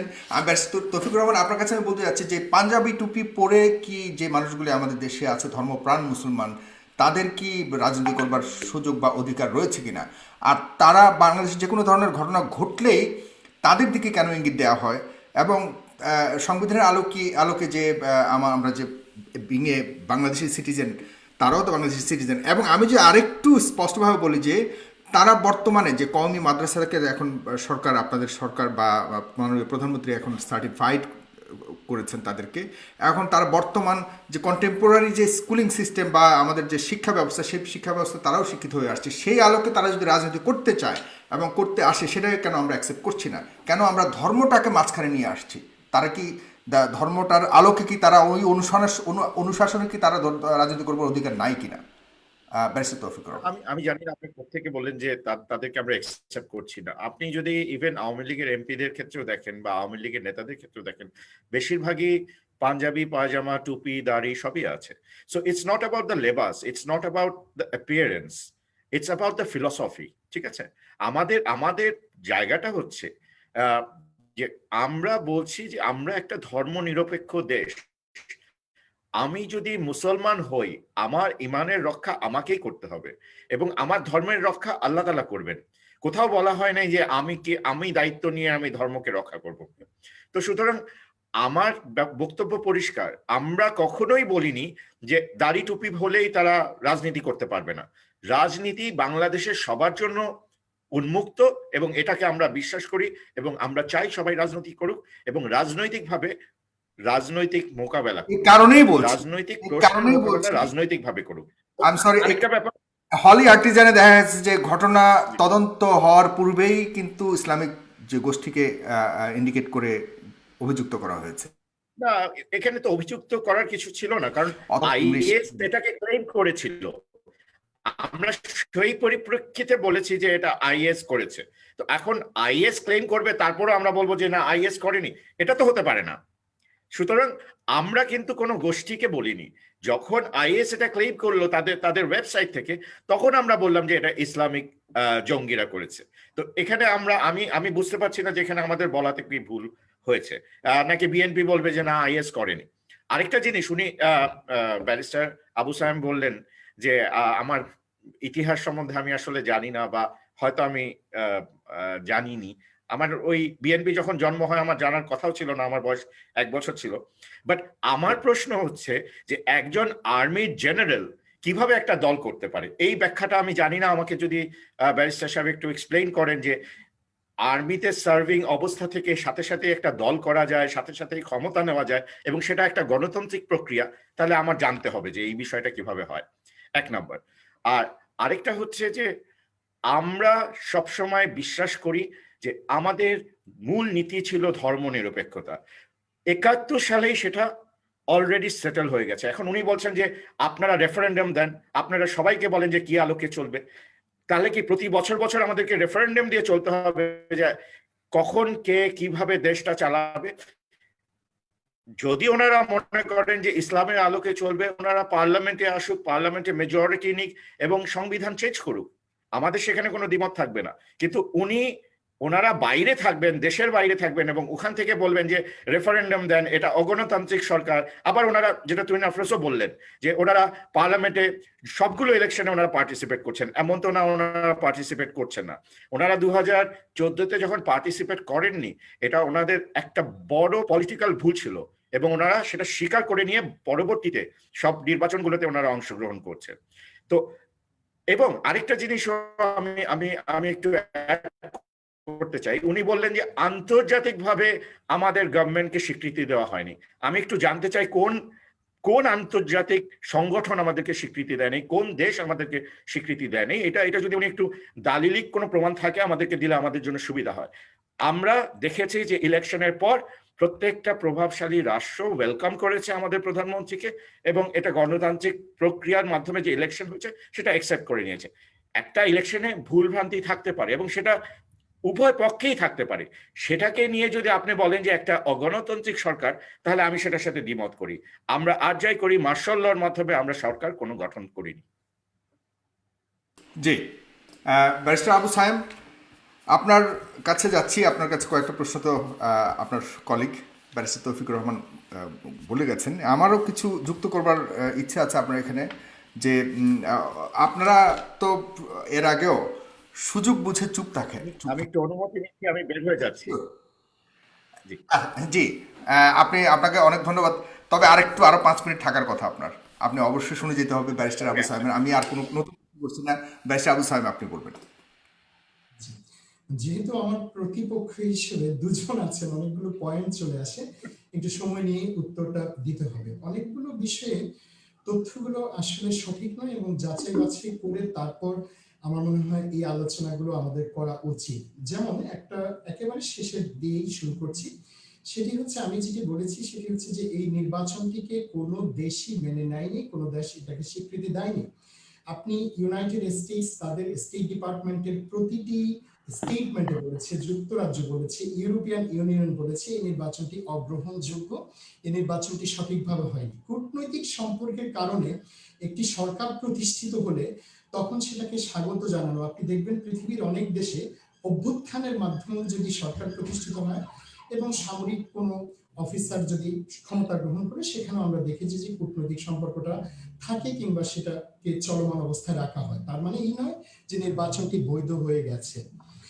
এখন মদিনাতে যে রাষ্ট্রটা ছিল, ব্যারিস্টার তুরিন আফরোজ যেটি বলেছেন সেটি ধর্মনিরপেক্ষ। আসলে আওয়ামী লীগের যে ব্যাখ্যা দেওয়া হয় কিংবা সংজ্ঞায়িত যে ধর্মনিরপেক্ষতা, সে অনুযায়ী মদিনা রাষ্ট্রটি ধর্মনিরপেক্ষ রাষ্ট্র ছিল কিনা এ নিয়ে আমার মনে হয় ব্যাপক বিতর্ক তৈরি হবে এবং আমি যে মতামতটি প্রকাশ করব যে সে অনুযায়ী সেটা ধর্মনিরপেক্ষ রাষ্ট্র ছিল না। তো এই বিষয়ে বোধহয় আমাদের আসলে মতামত প্রকাশ খুব বেশি করবার সুযোগ এই ছোট্ট কলেবরে নেই। যেটি আমি এরপর অ্যাড্রেস করব সেটি হচ্ছে যে বিএনপির জন্ম সংক্রান্ত বিষয়ে ব্যারিস্টার তৌফিকুর রহমান যেটি বলেছেন, তো আমি আবারও বিনয়ের সাথে বলছি যে ইতিহাস আসলে ভিন্ন কথা বলে। সঠিক ইতিহাস যখন আমরা জানবো তখন কিন্তু এইভাবে হয়তো আমরা বলবো না। যদি জিয়াউর রহমানের মাধ্যমে বিএনপির সৃষ্টিটা বৈধ না হয়ে থাকে, তাহলে বর্তমান আওয়ামী লীগের যে জন্ম 1975 সালের পর 5 সাল থেকে তার যে পুনরাবর্তন, সেটা জিয়াউর রহমান থেকেই আসা। তার যে সে সময়ের কর্তৃত্ব, সেটার প্রতি আস্থা রেখে এই আওয়ামী লীগটা সৃষ্টি হয়েছিল পুনর্বার। সুতরাং তিনি নিজের দলের জন্ম সম্পর্কে কিন্তু প্রশ্ন করে বসবেন যদি ইতিহাসের এই বাঁকা পথটাতে বিএনপিকে নিয়ে তিনি কোনো কটাক্ষমূলক কথা বলতে চান। বর্তমান যে সরকারটি আছে, যে নির্বাচন, আমি আবারও বলি আমার এই দ্ব্যর্থহীন অবস্থানটা বহু শতবার, বহু হাজারবার এটা উচ্চারিত হবে যে 2008 সালের পর বাংলাদেশে কোনো নির্বাচন হয়নি। এখন নির্বাচনে অংশগ্রহণ করলেই সে নির্বাচনটি বৈধ হয়ে যায় এমন স্বীকৃতি দেওয়া হচ্ছে, এ ধরনের কথা যারা বলেন তাদেরকে জেনে রাখতে হবে যে এই অতি সম্প্রতি বাংলাদেশের অত্যন্ত প্রশ্নবিদ্ধ নির্বাচন কমিশনও একটি উপজেলার নির্বাচন বাতিল করেছে। তাহলে সেই নির্বাচনে যে আওয়ামী লীগ অংশগ্রহণ করেছে, তাহলে কি আওয়ামী লীগ এখন এটা মেনে নেবে না যে সেই নির্বাচনটা বাতিল হওয়াটা মানে নির্বাচনটা বৈধভাবে হয়নি, সুচারুরূপে হয়নি? মনে রাখবেন, এগুলো স্পষ্ট কথা, এগুলো নিয়ে বিতর্ক করার জন্য আসলে টক শোতে আসি না। যে নির্বাচনে অংশগ্রহণ করেছি বলে ওই অবৈধ নির্বাচন, ভোটবিহীন নির্বাচনটাকে মেনে নিয়েছি, অবশ্যই ব্যারিস্টার তুরিন আফরোজও আমার সাথে সেটা স্বীকার করবেন আমি আশা করি। 2018 সালের 30 ডিসেম্বর কোনো নির্বাচন হয়নি, একটা নাটক হয়েছে, একটা দুষ্টুমি হয়েছে, আর যদি একটুখানি কড়া ভাষায় বলি, এটা যেটা হয়েছে একটা বদমাইশি হয়েছে। তো এগুলো থেকে আমাদের সরে আসতে হবে। এখন আমাদের কয়েকজন ব্যক্তি সংসদে গেছেন, তারা সংসদে দাঁড়িয়ে উচ্চারণ করেছেন অত্যন্ত বলিষ্ঠ কণ্ঠে যে এই সংসদটা অবৈধ, সরকারটা অবৈধ, এটাকে বাদ দিয়ে নতুন ভাবে একটা নির্বাচন করা হোক। যখন আমাকে জানতে চাওয়া হয় যে এটা কোনো এভিডেন্স আছে কি, এখন প্রশ্নটা হচ্ছে অবশ্যই এভিডেন্স আছে, অসংখ্য এভিডেন্স আছে। যদি শুধু এই নিয়ে আলোচনা করতে চান তাহলে আরেকটা অনুষ্ঠানের দরকার হবে, শত শত হাজার হাজার এভিডেন্স দেওয়া হবে যেখানটিতে এটি কোনো নির্বাচন ছিল না, এটি প্রমাণিত হবে দেশের 17 কোটি মানুষের যে বক্তব্যটি, আন্তর্জাতিকভাবে যে বক্তব্যটি, সেটি আবার নতুন করে আপনাদেরকে ইনশাআল্লাহ শেখাবো। তবে যদি ব্যারিস্টার তুরিন আফরোজ, আমার অত্যন্ত শ্রদ্ধেয় সহকর্মী, এবং ব্যারিস্টার জনাব তৌফিকুর রহমান, তারা বলেন যে আইনগত আপনার যে সাক্ষ্য, কিংবা ধরেন আপনি যেটা বলছেন যে আপনাদেরকে প্রমাণ দিয়ে এটাকে উপস্থাপন করা যে নির্বাচন, অসংখ্য প্রমাণ তো আছেই, এভিডেন্সিয়াল বার্ডেন যথাসময়ে এটা প্রমাণিত হবে। পাশাপাশি লেস ইপসা লিকুইড লকুইটর কি বলে, সামগ্রিক অবস্থাটা কি বলে? আপনি কি সাংবাদিকদের কারো মুখে আজকে ব্যারিস্টার তুরিন আফরোজ আমাকে বাংলাদেশে একজন গ্রহণযোগ্য সাংবাদিক দেখার যিনি বলবেন যে নির্বাচনটা সুষ্ঠু, অবাধ, নিরপেক্ষ হয়েছিল? একজন বুদ্ধিজীবী দেখাক, শুধু তাদের ঘরানা, যিনি বলিষ্ঠ কণ্ঠে বুকে হাত দিয়ে বলবেন যে নির্বাচনটা সুষ্ঠু, সুন্দর, অবাধ ছিল না। সুতরাং এই নির্বাচন নিয়ে আমি আবারও বলেছি, এই নির্বাচন নিয়ে সময় নষ্ট করার জন্য আমি টকশোতে আসি না, আমি আলোচনা করি ভিন্ন বর্তমান দেশের প্রেক্ষাপটটা। আমরা যদি আমাদেরকে আপনারা দোষ চাপাচ্ছেন, সমস্যা সৃষ্টি করবেন, সমস্যা নিয়ে খেলবেন, তারপরে করবেন বিএনপি বলছে না, বিএনপি ভাস্কর্য নিয়ে কথা বলার তো কোনো দরকার নেই। এই ভাস্কর্য সমস্যা আওয়ামী লীগের সৃষ্ট, এই ভাস্কর্য সমস্যাটা এ পর্যন্ত এসছে আওয়ামী লীগের কারণে, এখান থেকে ফায়দা ওঠার চেষ্টা করছে আওয়ামী লীগ, যারা মদিনা সনদে দেশ চালাবে, খেলাফত মজলিসের সাথে চুক্তি করে বলেছে এই করবে ওই করবে, তাদের সকালের কথার সাথে বিকেলের কথার কোনো আসলে মিল খুঁজে পাওয়া যায়, এবং তারা কি করছে সেটা তারা খুব ভালো করে জানে। একটাই উদ্দেশ্য, অবৈধভাবে ক্ষমতাটাকে টিকিয়ে রাখা। আমি একটা কথা বলি, শুনুন, বাংলাদেশের ভাস্কর্যটা মূল সমস্যা না, বাংলাদেশের মূল সমস্যাটা হচ্ছে এই অবৈধ সরকার। তাদের আসলে, আমি সাগর ভাইকে এটা বলি যে আপনি হয়তো পরবর্তীতে, তো আর সময়ও খুব বেশি নেই, আমি এবারই সুযোগটা নিয়ে নিচ্ছি, সেটা হচ্ছে আমার দৃষ্টিতে আইনগতভাবে, সাংবিধানিকভাবে শেখ হাসিনার নেতৃত্বে যে সরকারটা চেপে আছে বাংলাদেশের জনগণের উপর, সেই সরকারের কোনো কাজই করার কোনো বৈধতা নেই। তারা বৈধভাবে, সাংবিধানিকভাবে কোনো কিছুই করতে পারেন না, তাদের সেই অধিকার নেই। তাদের শুধু একটা অধিকার আছে সাংবিধানিক এবং আইনগত, সেটি হচ্ছে তারা আজকে ঘোষণা করবেন তারা অবৈধভাবে দেশ পরিচালনা করেছেন অনেকগুলো বছর, এবং তারা তাৎক্ষণিকভাবে ক্ষমতা থেকে সরে যাবেন, পদত্যাগ করবেন। এই একটা কাজই শুধু হবে তাদের বৈধ এবং সাংবিধানিক।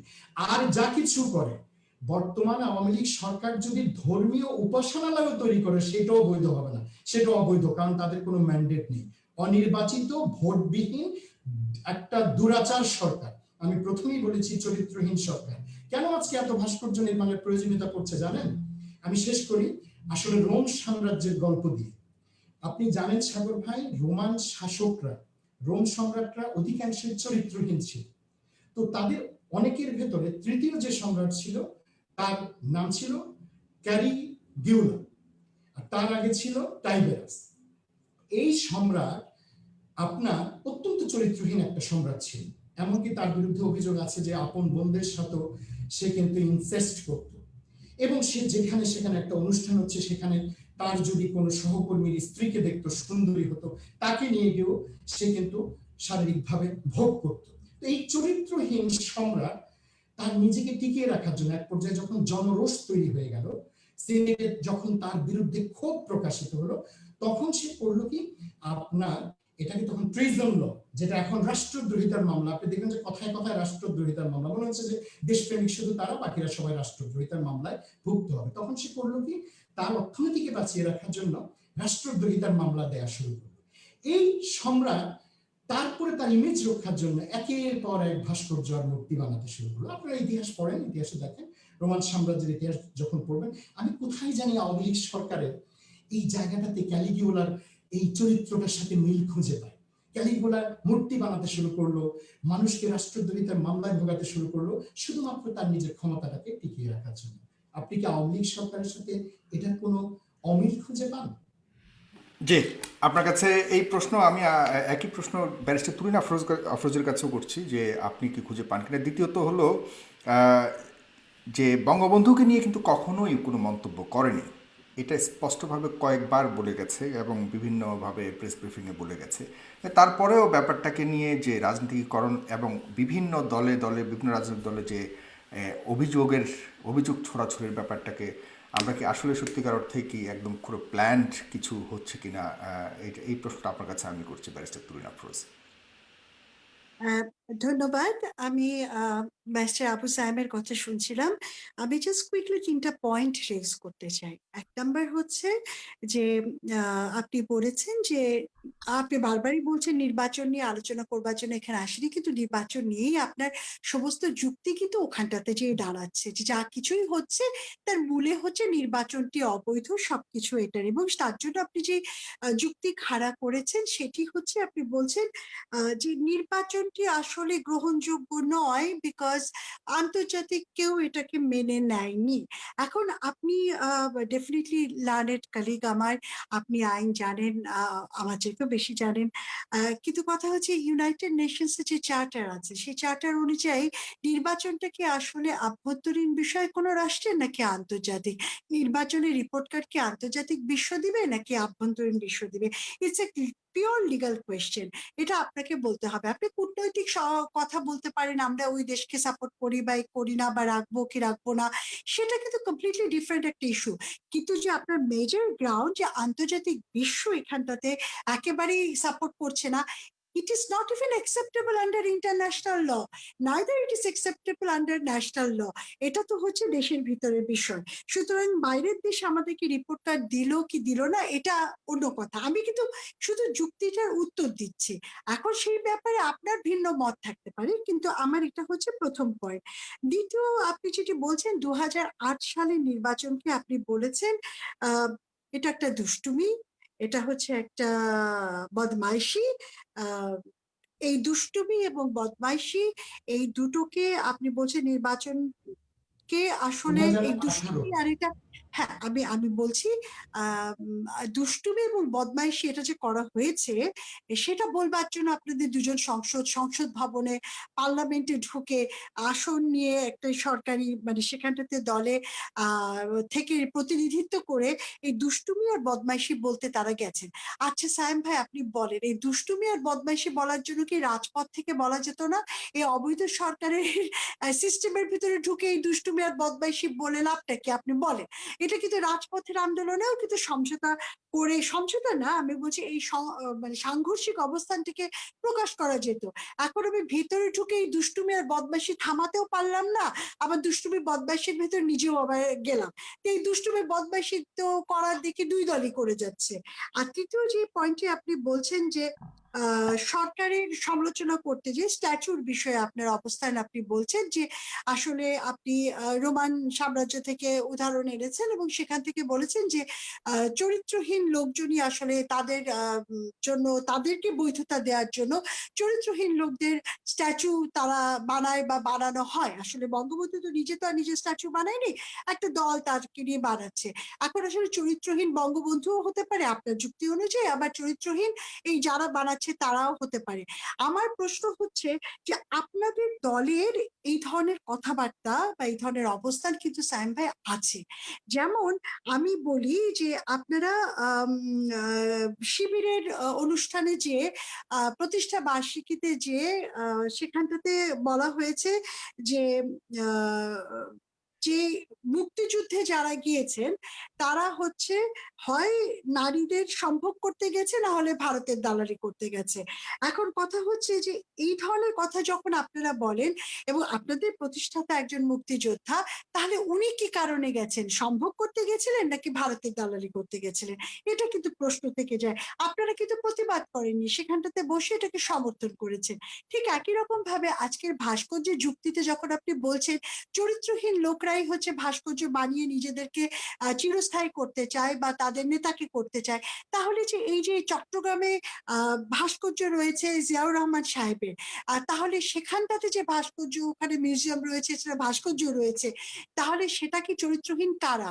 মানে আপনারা কি তাহলে বলছেন যে জিয়াউর রহমান সাহেবের চরিত্রহীন ছিলেন, তাকে চিরস্থায়ী করতে আমরা এই ভাস্কর্যকে সমর্থন করছি? নাকি আপনারা বলছেন আপনারা সকলে এখন চরিত্রহীন, সেই জন্য সেই ভাস্কর্যকে আপনারা সমর্থন করছেন? আসলে যুক্তিগত ভাবে আসলে এটা একসাথে যায় না। আপনার পয়েন্টটা আমার কাছে ক্লিয়ার না। ধন্যবাদ। জি, আপনাকে আপনাকে অনেক ধন্যবাদ ব্যারিস্টার তুরিন আফরোজ। দর্শক, আপনারা অবশ্যই এই অনুষ্ঠানটিকে আপনাদের নিজেদের টাইমলাইনে শেয়ার করবেন। আপনারা প্রায় অনেক মানুষ এই মুহূর্তে দেখছেন। আমি চাই যে আপনারা আপনাদের টাইমলাইনে শেয়ার করলে এই ভাস্কর্য ইস্যুতে অনেকগুলি ব্যাপার অনেক পরিষ্কার হয়ে যাবে। সুতরাং আপনারা আমাদের যে ইউটিউব চ্যানেলটি আছে সেইটিকেও আপনারা সাবস্ক্রাইব করবেন। আমি ব্যারিস্টার আবু সাইম আপনার কাছে শেষ টার্নে এসেছি, আপনি শেষ কথা বলবেন, এরপরে আমরা তুরিনের কাছে গিয়ে অনুষ্ঠানটি শেষ করবো। আজকের অনুষ্ঠানটি অনেকগুলি প্রশ্ন আপনার কাছে করেছে, পাশাপাশি আপনার কাছে আমার আরেকটা সাপ্লিমেন্ট করতে চাই যে হেফাজতকে নিয়ে অনেক ধরনের মন্তব্য আসছে সরকারের কাছ থেকে। এর আগেও 2013 সালের 5ই মে শাপলা চত্বর থেকে লেজ গুটিয়ে চলে গেছে সেই হেফাজত, এখন আবার এসছে বড় কথা বলতে। তো এবারও কি একই অবস্থা হবে? কারণ অনেকে বলছেন যে কিছুটা প্রাপ্তি যোগ হলেই পরেই ওদের অবস্থান একদম ভিন্ন ঘুরে যাবে। এটা সম্পূর্ণভাবে রাজনৈতিকভাবেই সবাই এটাকে দেখতে চাচ্ছে। তো এখানে কোনো ধরনের নীতিগত নৈতিকতার অবস্থান থেকে কোনো সুযোগ আছে কিনা তাদেরকে দেখার? ব্যারিস্টার আবু সাইম। শামীম ভাই, প্রথমত আমি ব্যারিস্টার তুরিন আফরোজের কয়েকটি পয়েন্ট সম্পর্কে আমাকে কথা বলতেই হবে। অত্যন্ত বিনয়ের সাথেই বলছি যে বিষয়ের গভীরে না গিয়ে যদি শুধুমাত্র সারফেসে থেকে আলোচনাটা করা হয় তখন অনেক কিছুকে আর একটু লাউডলি যদি বলতেন। জি, সেটি হচ্ছে যে বিষয়ের গভীরে না গিয়ে যদি শুধু সারফেস থেকে দেখে তারপর কোনো মন্তব্য করা হয় তাহলে ভুল থেকে যাওয়ার সম্ভাবনা থাকে। আমি চরিত্রহীন লোক বলিনি, আমি বলছি চরিত্রহীন সরকার। এই সরকারটি চরিত্রহীন সরকার এবং এই সরকারটি তার ইমেজকে বাঁচানোর জন্য, যেটা রোমের বেশ কিছু সম্রাট করতো, যখনই তাদের আপনার আপনার ইমেজ সংকট দেখা দিত, জনরোষ তৈরি হতো, তখনই তারা বিভিন্ন ধরনের কাজ করতো। একটা হচ্ছে রাষ্ট্রদ্রোহিতার মামলা করতো অনেকের বিরুদ্ধে, এমনকি সিনেটের লোকদের বিরুদ্ধে, এবং তারা অনেক মূর্তি বানাতে শুরু করতো। আমি বলিনি যে বাংলাদেশের ইতিহাসে কখনো মূর্তি ভাস্কর্য তৈরি হয়নি, তা কিন্তু নয়, হয়েছে। কিন্তু বিতর্কটা তৈরি হয়েছে এবার, কারণ হচ্ছে আপনার জেলায় জেলায়, উপজেলায় উপজেলায়, রাস্তায় রাস্তায় মূর্তি বানানোর যে একটা উৎসব তৈরি হয়ে গেছে, সেই উৎসবকে কেন্দ্র করে। এবং এই চরিত্রহীন সরকার, তার যে চরিত্রটা নষ্ট হয়ে গেছে, জনরোষে তারা ভুগছে। এবং আমি আবারও বলছি, তাদের ভিতরে ভয় ঢুকে গেছিল যে জনরোষের কারণে তারা স্বাধীনতার যে সুবর্ণ জয়ন্তী সেটা হয়তো পালন করে যেতে পারবে না, সেই জন্য তারা বিভিন্ন ধরনের ইস্যু মাঠে নিয়ে আসছে। এবং তার ভিতরে একটি হচ্ছে মুক্তি। এই তুলনাটা আমি দেখাতে গিয়েছি। এবং ক্যালিগুলা কিন্তু সেটাই করেছে, রোমান সম্রাট, তৃতীয় রোমান সম্রাট, যে তখন সে যখন তার ইমেজটাকে পুনরুদ্ধার করবার জন্য একের পর এক মূর্তি এবং ভাস্কর্য বানাতে শুরু করেছে। সুতরাং চরিত্রহীন লোক নয়, চরিত্রহীন সরকার। এবং এই সরকারটি চরিত্রহীন কারণ উনি বলেছেন 2008 বলে, আসলে আমি 2008 বলিনি, 2018 যে নির্বাচনটা সেটা একটা বদমাইশি ছিল। এবং এখনো আমি বলছি এই নির্বাচনটা দুষ্টুমি, নাটক, বদমাইশি, যে যে সুরে কথা বলতে চায় সেভাবে। সেই বদমাইশির একটি মানে সেখানে আপনারাও অংশগ্রহণ করেছেন, যাই হোক সেটা আমরা নির্বাচনে অংশগ্রহণ করেছি, বদমাইশিতে অংশগ্রহণ করিনি। সাগর ভাই, আমি আবার বলছি, নির্বাচনে অংশগ্রহণ করার মানে এই নয় যে নির্বাচনকে বৈধতার স্বীকৃতি দেয়া। এটা যদি ছোট্ট একটা ইস্যু, যেটা একটা বাচ্চা ছেলে মেয়েও বুঝবে, সেটা যদি আমরা আলোচনার বিষয়বস্তু হিসেবে বড় করে দেখি তাহলে হবে না। নির্বাচনে আমরা অংশগ্রহণ করেছি, একটা ভালো নির্বাচন হবে সেই আশাতে।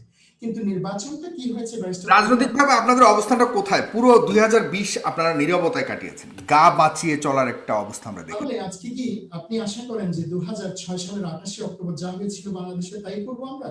বিএনপি সেরকম দল নয়। আন্দোলন আমরা করে যাচ্ছি, আমরা যুক্তি দিয়ে যাচ্ছি, আমরা বিতর্ক করছি, আমরা দাবি করছি।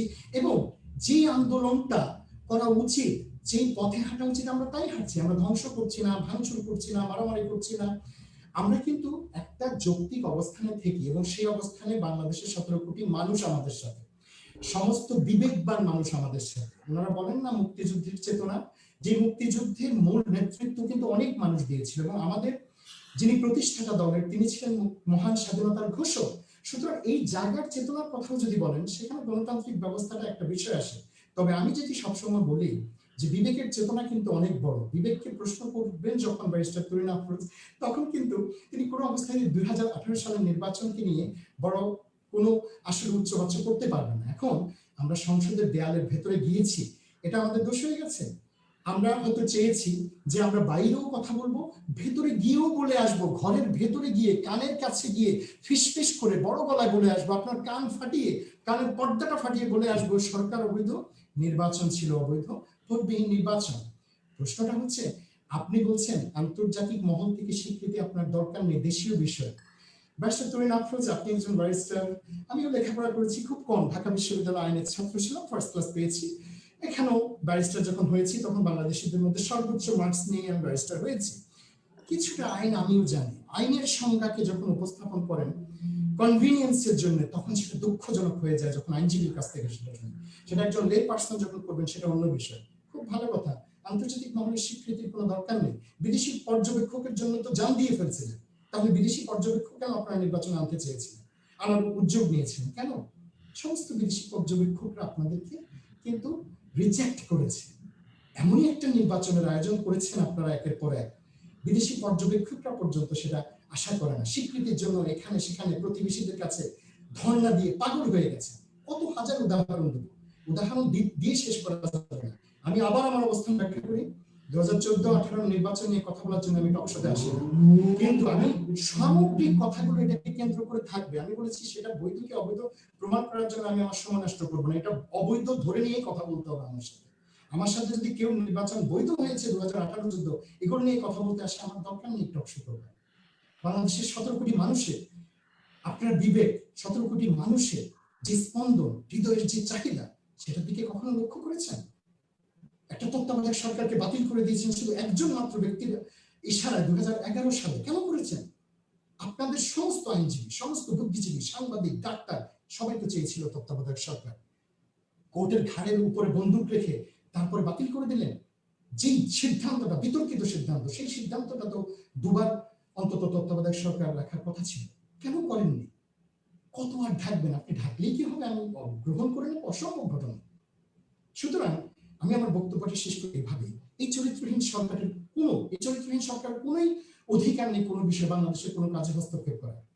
সেটা মূর্তি কিংবা ভাস্কর্য কিংবা আপনি উপাসনালয় তৈরি করেন, তাদের কোনো অধিকার নেই, না সাংবিধানিক, না আইনগত, না আপনার মরালি। তাদের একমাত্র অধিকার হচ্ছে পদত্যাগ করুন, আজকে ক্ষমতা ছেড়ে দিন এবং প্রকাশ্যে ক্ষমা প্রার্থনা করুন যে আমরা অবৈধভাবে দেশ শাসন করেছি। আপনি ক্ষমা প্রার্থনা ছাড়াও যদি আজকে পদত্যাগ করেন, তাহলেও সেটা শতভাগ সংবিধান সিদ্ধ এবং আইন সিদ্ধ হবে না। সুতরাং আমি যেটি বলবো যে আসলে আমরা একটা প্রোগ্রেসিভ বাংলাদেশ চাচ্ছি সবাই মিলে। অনেক জায়গাতে ভুল ত্রুটি আছে, সকলেরই থাকতে পারে। অনেক জায়গাতে আমাদের বিরোধ আছে যেগুলো নিষ্পত্তি হওয়া প্রয়োজন। যেমন আমি শুরুতে আজকে বলেছি যে ভাস্কর্যের বৈধতা নিয়ে আমি কথা বলবো না, কারণ সেটা আমার অবস্থান নয়। আজকে হয়তো একটা ফোরাম হতে পারে, আজকে হয়তো একটা আপনার একটা কমিটি হতে পারে, যাদেরকে দিয়ে এই বিষয়ে আলোচনা করানোর দরকার আছে। সেক্ষেত্রে আপনারা যদি ডাকেন, দেশের বিবেকবান মানুষরা যদি আসে যে ঠিক আছে এই বিষয়ে কি করা হবে, সেটা অন্য বিষয়। কিন্তু বাংলাদেশের সমস্যাগুলো আরো অনেক গভীরে গ্রথিত। বাংলাদেশের সমস্যা আজকে বিজয়ের মাসে আমাদের মূল সমস্যা স্বাধীনতা, সার্বভৌমত্ব, সেটি নেই। এখন আমি এই নিয়ে কথা শুরু করি, পুরো রাত ধরে কথা বললেও তো কাজ হবে না। কিভাবে আমাদের স্বাধীনতা খর্বিত হয়ে গেছে, সার্বভৌমত্ব চলে গেছে, কাদের হাতে চলে গেছে? ব্যারিস্টার তরুণ আফরোজ কি সেটা জানেন না? আপনার কাছে আমি লাস্ট কথাটা শেষ করি। একটা জাতি, একটা দেশ, একটা রাষ্ট্র সমাজ বাঁচতে হলে সেখানে ন্যায় বিচার প্রতিষ্ঠিত হতে হয়। হ্যাঁ, সমস্যা আছে, অ্যাবসলিউট ন্যায় বিচার বলে কোনো কিছু নেই, কোয়ালিফাইড হয় আইনের ভাষাতে, ব্যারিস্টার আফরোজ জানেন সেটা। কিন্তু ন্যূনতম ন্যায় বিচার একটা দেশে যদি না থাকে তাহলে কিভাবে হবে? 2019 সালের নভেম্বর মাসে ব্যারিস্টার তরুণ আফরোজ বলেননি যে তিনি ন্যায় বিচার পাননি? যখন আইসিটি থেকে, আমি সম্মানের সাথে বলছি, এটি ব্যক্তিগত বিষয়ে আমি আলোচনায় যাচ্ছি না দীর্ঘ, কিন্তু উনিও তো তখন পত্রিকাতে এখনো আছে, বলেছেন যে উনি ন্যায় বিচার পাননি। ন্যায় বিচার উনি ছোট্ট একটা ক্ষেত্রে পাননি, সেটা কোনো বিগ ম্যাটার না। কিন্তু গোটা 17 কোটি মানুষ তো কোনো ন্যায় বিচার পায়নি, না নির্বাচনের ক্ষেত্রে, বেঁচে থাকার ক্ষেত্রে, না কোনো কিছুতে, শিক্ষা ব্যবস্থায়, কিছুই না। সুতরাং আজকে আমাদের সকলকে একটা বিষয়ে একমত হতে হবে যে এই দেশে অনেক সমস্যা আছে। মূল সমস্যাটা হচ্ছে গণতন্ত্র, আইনের শাসন। সেই গণতন্ত্রের পথে যদি আমরা যেতে চাই তাহলে সরকারকে সরে যেতে হবে। আপনাকে আমি লাস্ট একটা কোশ্চেন করে আপনার অনেকটা ভেরি কনসাইজলি হানার উপরেই আমি আপনার কাছে জানতে চাইবো যে জনাব মামুনুল হক সাহেব যিনি আজকে যিনি এই বিষয়টা নিয়ে সবচেয়ে বেশি কথা বলছেন আপনার ধর্মীয় গোষ্ঠী ধর্মীয় যে সংগঠনগুলোর পক্ষ থেকে, সেখানে তিনি লাইভে এসে বলেছেন যে শরীয়ত মোতাবেক যদি দেশ পরিচালনার সুযোগ পান উনি, তাহলে সব কিছুকেই নিজের মতো করে কোরআন সুন্নাহর আলোকে সাজিয়ে নেবেন এবং পরিষ্কার করে পরিষ্কার যে এবং তিনি বলেছেন আমরা পরিষ্কার যে তিনি সরকার পরিচালনার স্বপ্ন দেখেন। এখানে কিন্তু সরকার পরিচালনার স্বপ্ন দেখেন এবং ক্ষমতা আহরণের এই স্বপ্নটিকে আপনি কীভাবে দেখছেন? আপনি কি এই মানে এই ধরনের আপনার কোরআন সুন্নাহর আলোকে যদি দেশ পরিচালনার সুযোগ আসে, তারা যদি আসে, সেটাকে আপনি খুব ছোট্ট করে যদি বলেন যে ওইটাকে আপনি কীভাবে দেখেন, ওইটার পক্ষে থাকবেন নাকি? আপনি আমাকে এই প্রশ্নটা করছেন, 17 কোটি মানুষকে আপনি প্রশ্ন করেন যে তারা কোরআন সুন্নাহ বিরোধী আইন চায় কিনা, বিধি চায় কিনা, শাসন ব্যবস্থা চায় কিনা।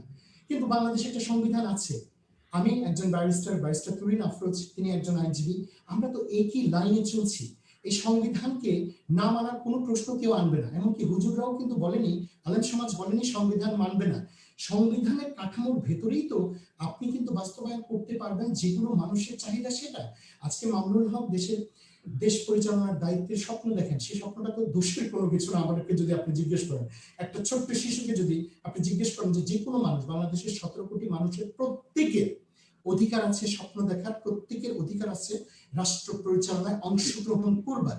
উনি যদি সেটা স্বপ্ন দেখেন এবং কখনো, এই জায়গাটা খুব ইম্পর্টেন্ট, আমাকে এটা একটু ছোট্ট করে বলতে হবে। সেটা হচ্ছে, ধরে নিন সংবিধানের আলোকে প্রত্যেকেরই অধিকার আছে একটা দল গঠন করবার, সেটার জন্য আইন রয়েছে কিভাবে দলটা গঠন হবে। এখন একটা দল যখন গঠিত হয় তার একটা গঠনতন্ত্র আছে। বর্তমান আইন অনুযায়ী নির্বাচন কমিশন কর্তৃক কিন্তু সেই গঠনতন্ত্রটা কিন্তু অ্যাপ্রুভড হতে হয়। তাহলে সেই গঠনতন্ত্রে যদি কারো থাকে যে ধর্মীয় বিধান অনুযায়ী দেশ চলবে, শুধু আপনি ইসলাম বলছেন কেন, আজকে যদি হিন্দু কিংবা বৌদ্ধ ধর্মের কেউ এসে যদি বলে হিন্দু ধর্ম অনুযায়ী তাদের বিধান অনুযায়ী দেশ চলবে, গঠনতন্ত্রে সেটা থাকে এবং পরবর্তীতে দেশের অধিকাংশ মানুষ তাদেরকে সমর্থন করে, আপনি কি সেটা থেকে সরে যেতে পারবেন? সেটা তো সাংবিধানিক কাঠামোর ভেতরে জনাব সাহেব।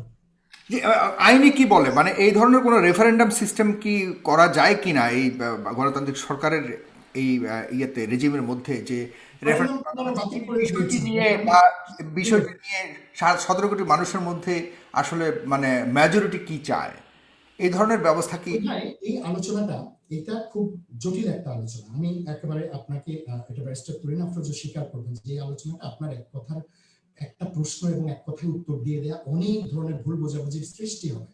কারণ সংবিধান ইটসেলফ একটা কাঠামো এখন আছে রাষ্ট্রে। এই সংবিধানের ভেতরে যে সমস্ত বিধান আছে সেগুলো নিয়েও বিতর্ক আছে। যেমন তুরিন আফরোজদের যে সরকার, এই সরকার কি একটা সংবিধানে একটা অনুচ্ছেদ যোগ করেছে, এটা হচ্ছে 7 খ। এটা টোটালি সংবিধান বিরোধী একটা বিধান, সংবিধান বিরোধী বিধান। সভরেনিটি অফ পার্লামেন্ট যেটা আছে সেটা সেই কনসেপ্টের বিরুদ্ধে। আজকে যদি ডাইসি থাকতো, ডাইসি আবার মারা যেত ওই বিধানটা দেখে। তারা বলেছে বহু কিছু পরিবর্তন করা যাবে না। ব্যারিস্টার তুরিন আফরোজ জানে যে একটা পার্লামেন্ট ভবিষ্যৎ পার্লামেন্টকে বাইন্ড করতে পারে না, বেঁধে ফেলতে পারে না। কিন্তু তার সরকার অতি বুদ্ধিমান সরকার, সব জানে, শুধু এইটুকু জানে না যে একটা সংবিধান কিভাবে রচনা করতে হয়। বাংলাদেশের ইতিহাসে সংবিধান যতবার আওয়ামী লীগের আমলে সংশোধন হয়েছে দেশের স্বার্থে হয়। এই কথাটা আজকে চ্যালেঞ্জ দিয়ে জানিয়ে দিলাম, দেশের স্বার্থে, জনগণের স্বার্থে হয়। ওকে, এখন কথা হচ্ছে সব খজে আপনি যুক্ত করলেন সংবিধানের, আপনি এই পরিবর্তন করতে পারবেন না, ওই পরিবর্তন করতে পারবেন না, এবং শেষে বললেন ফান্ডামেন্টাল স্ট্রাকচার পরিবর্তন করতে পারবেন না।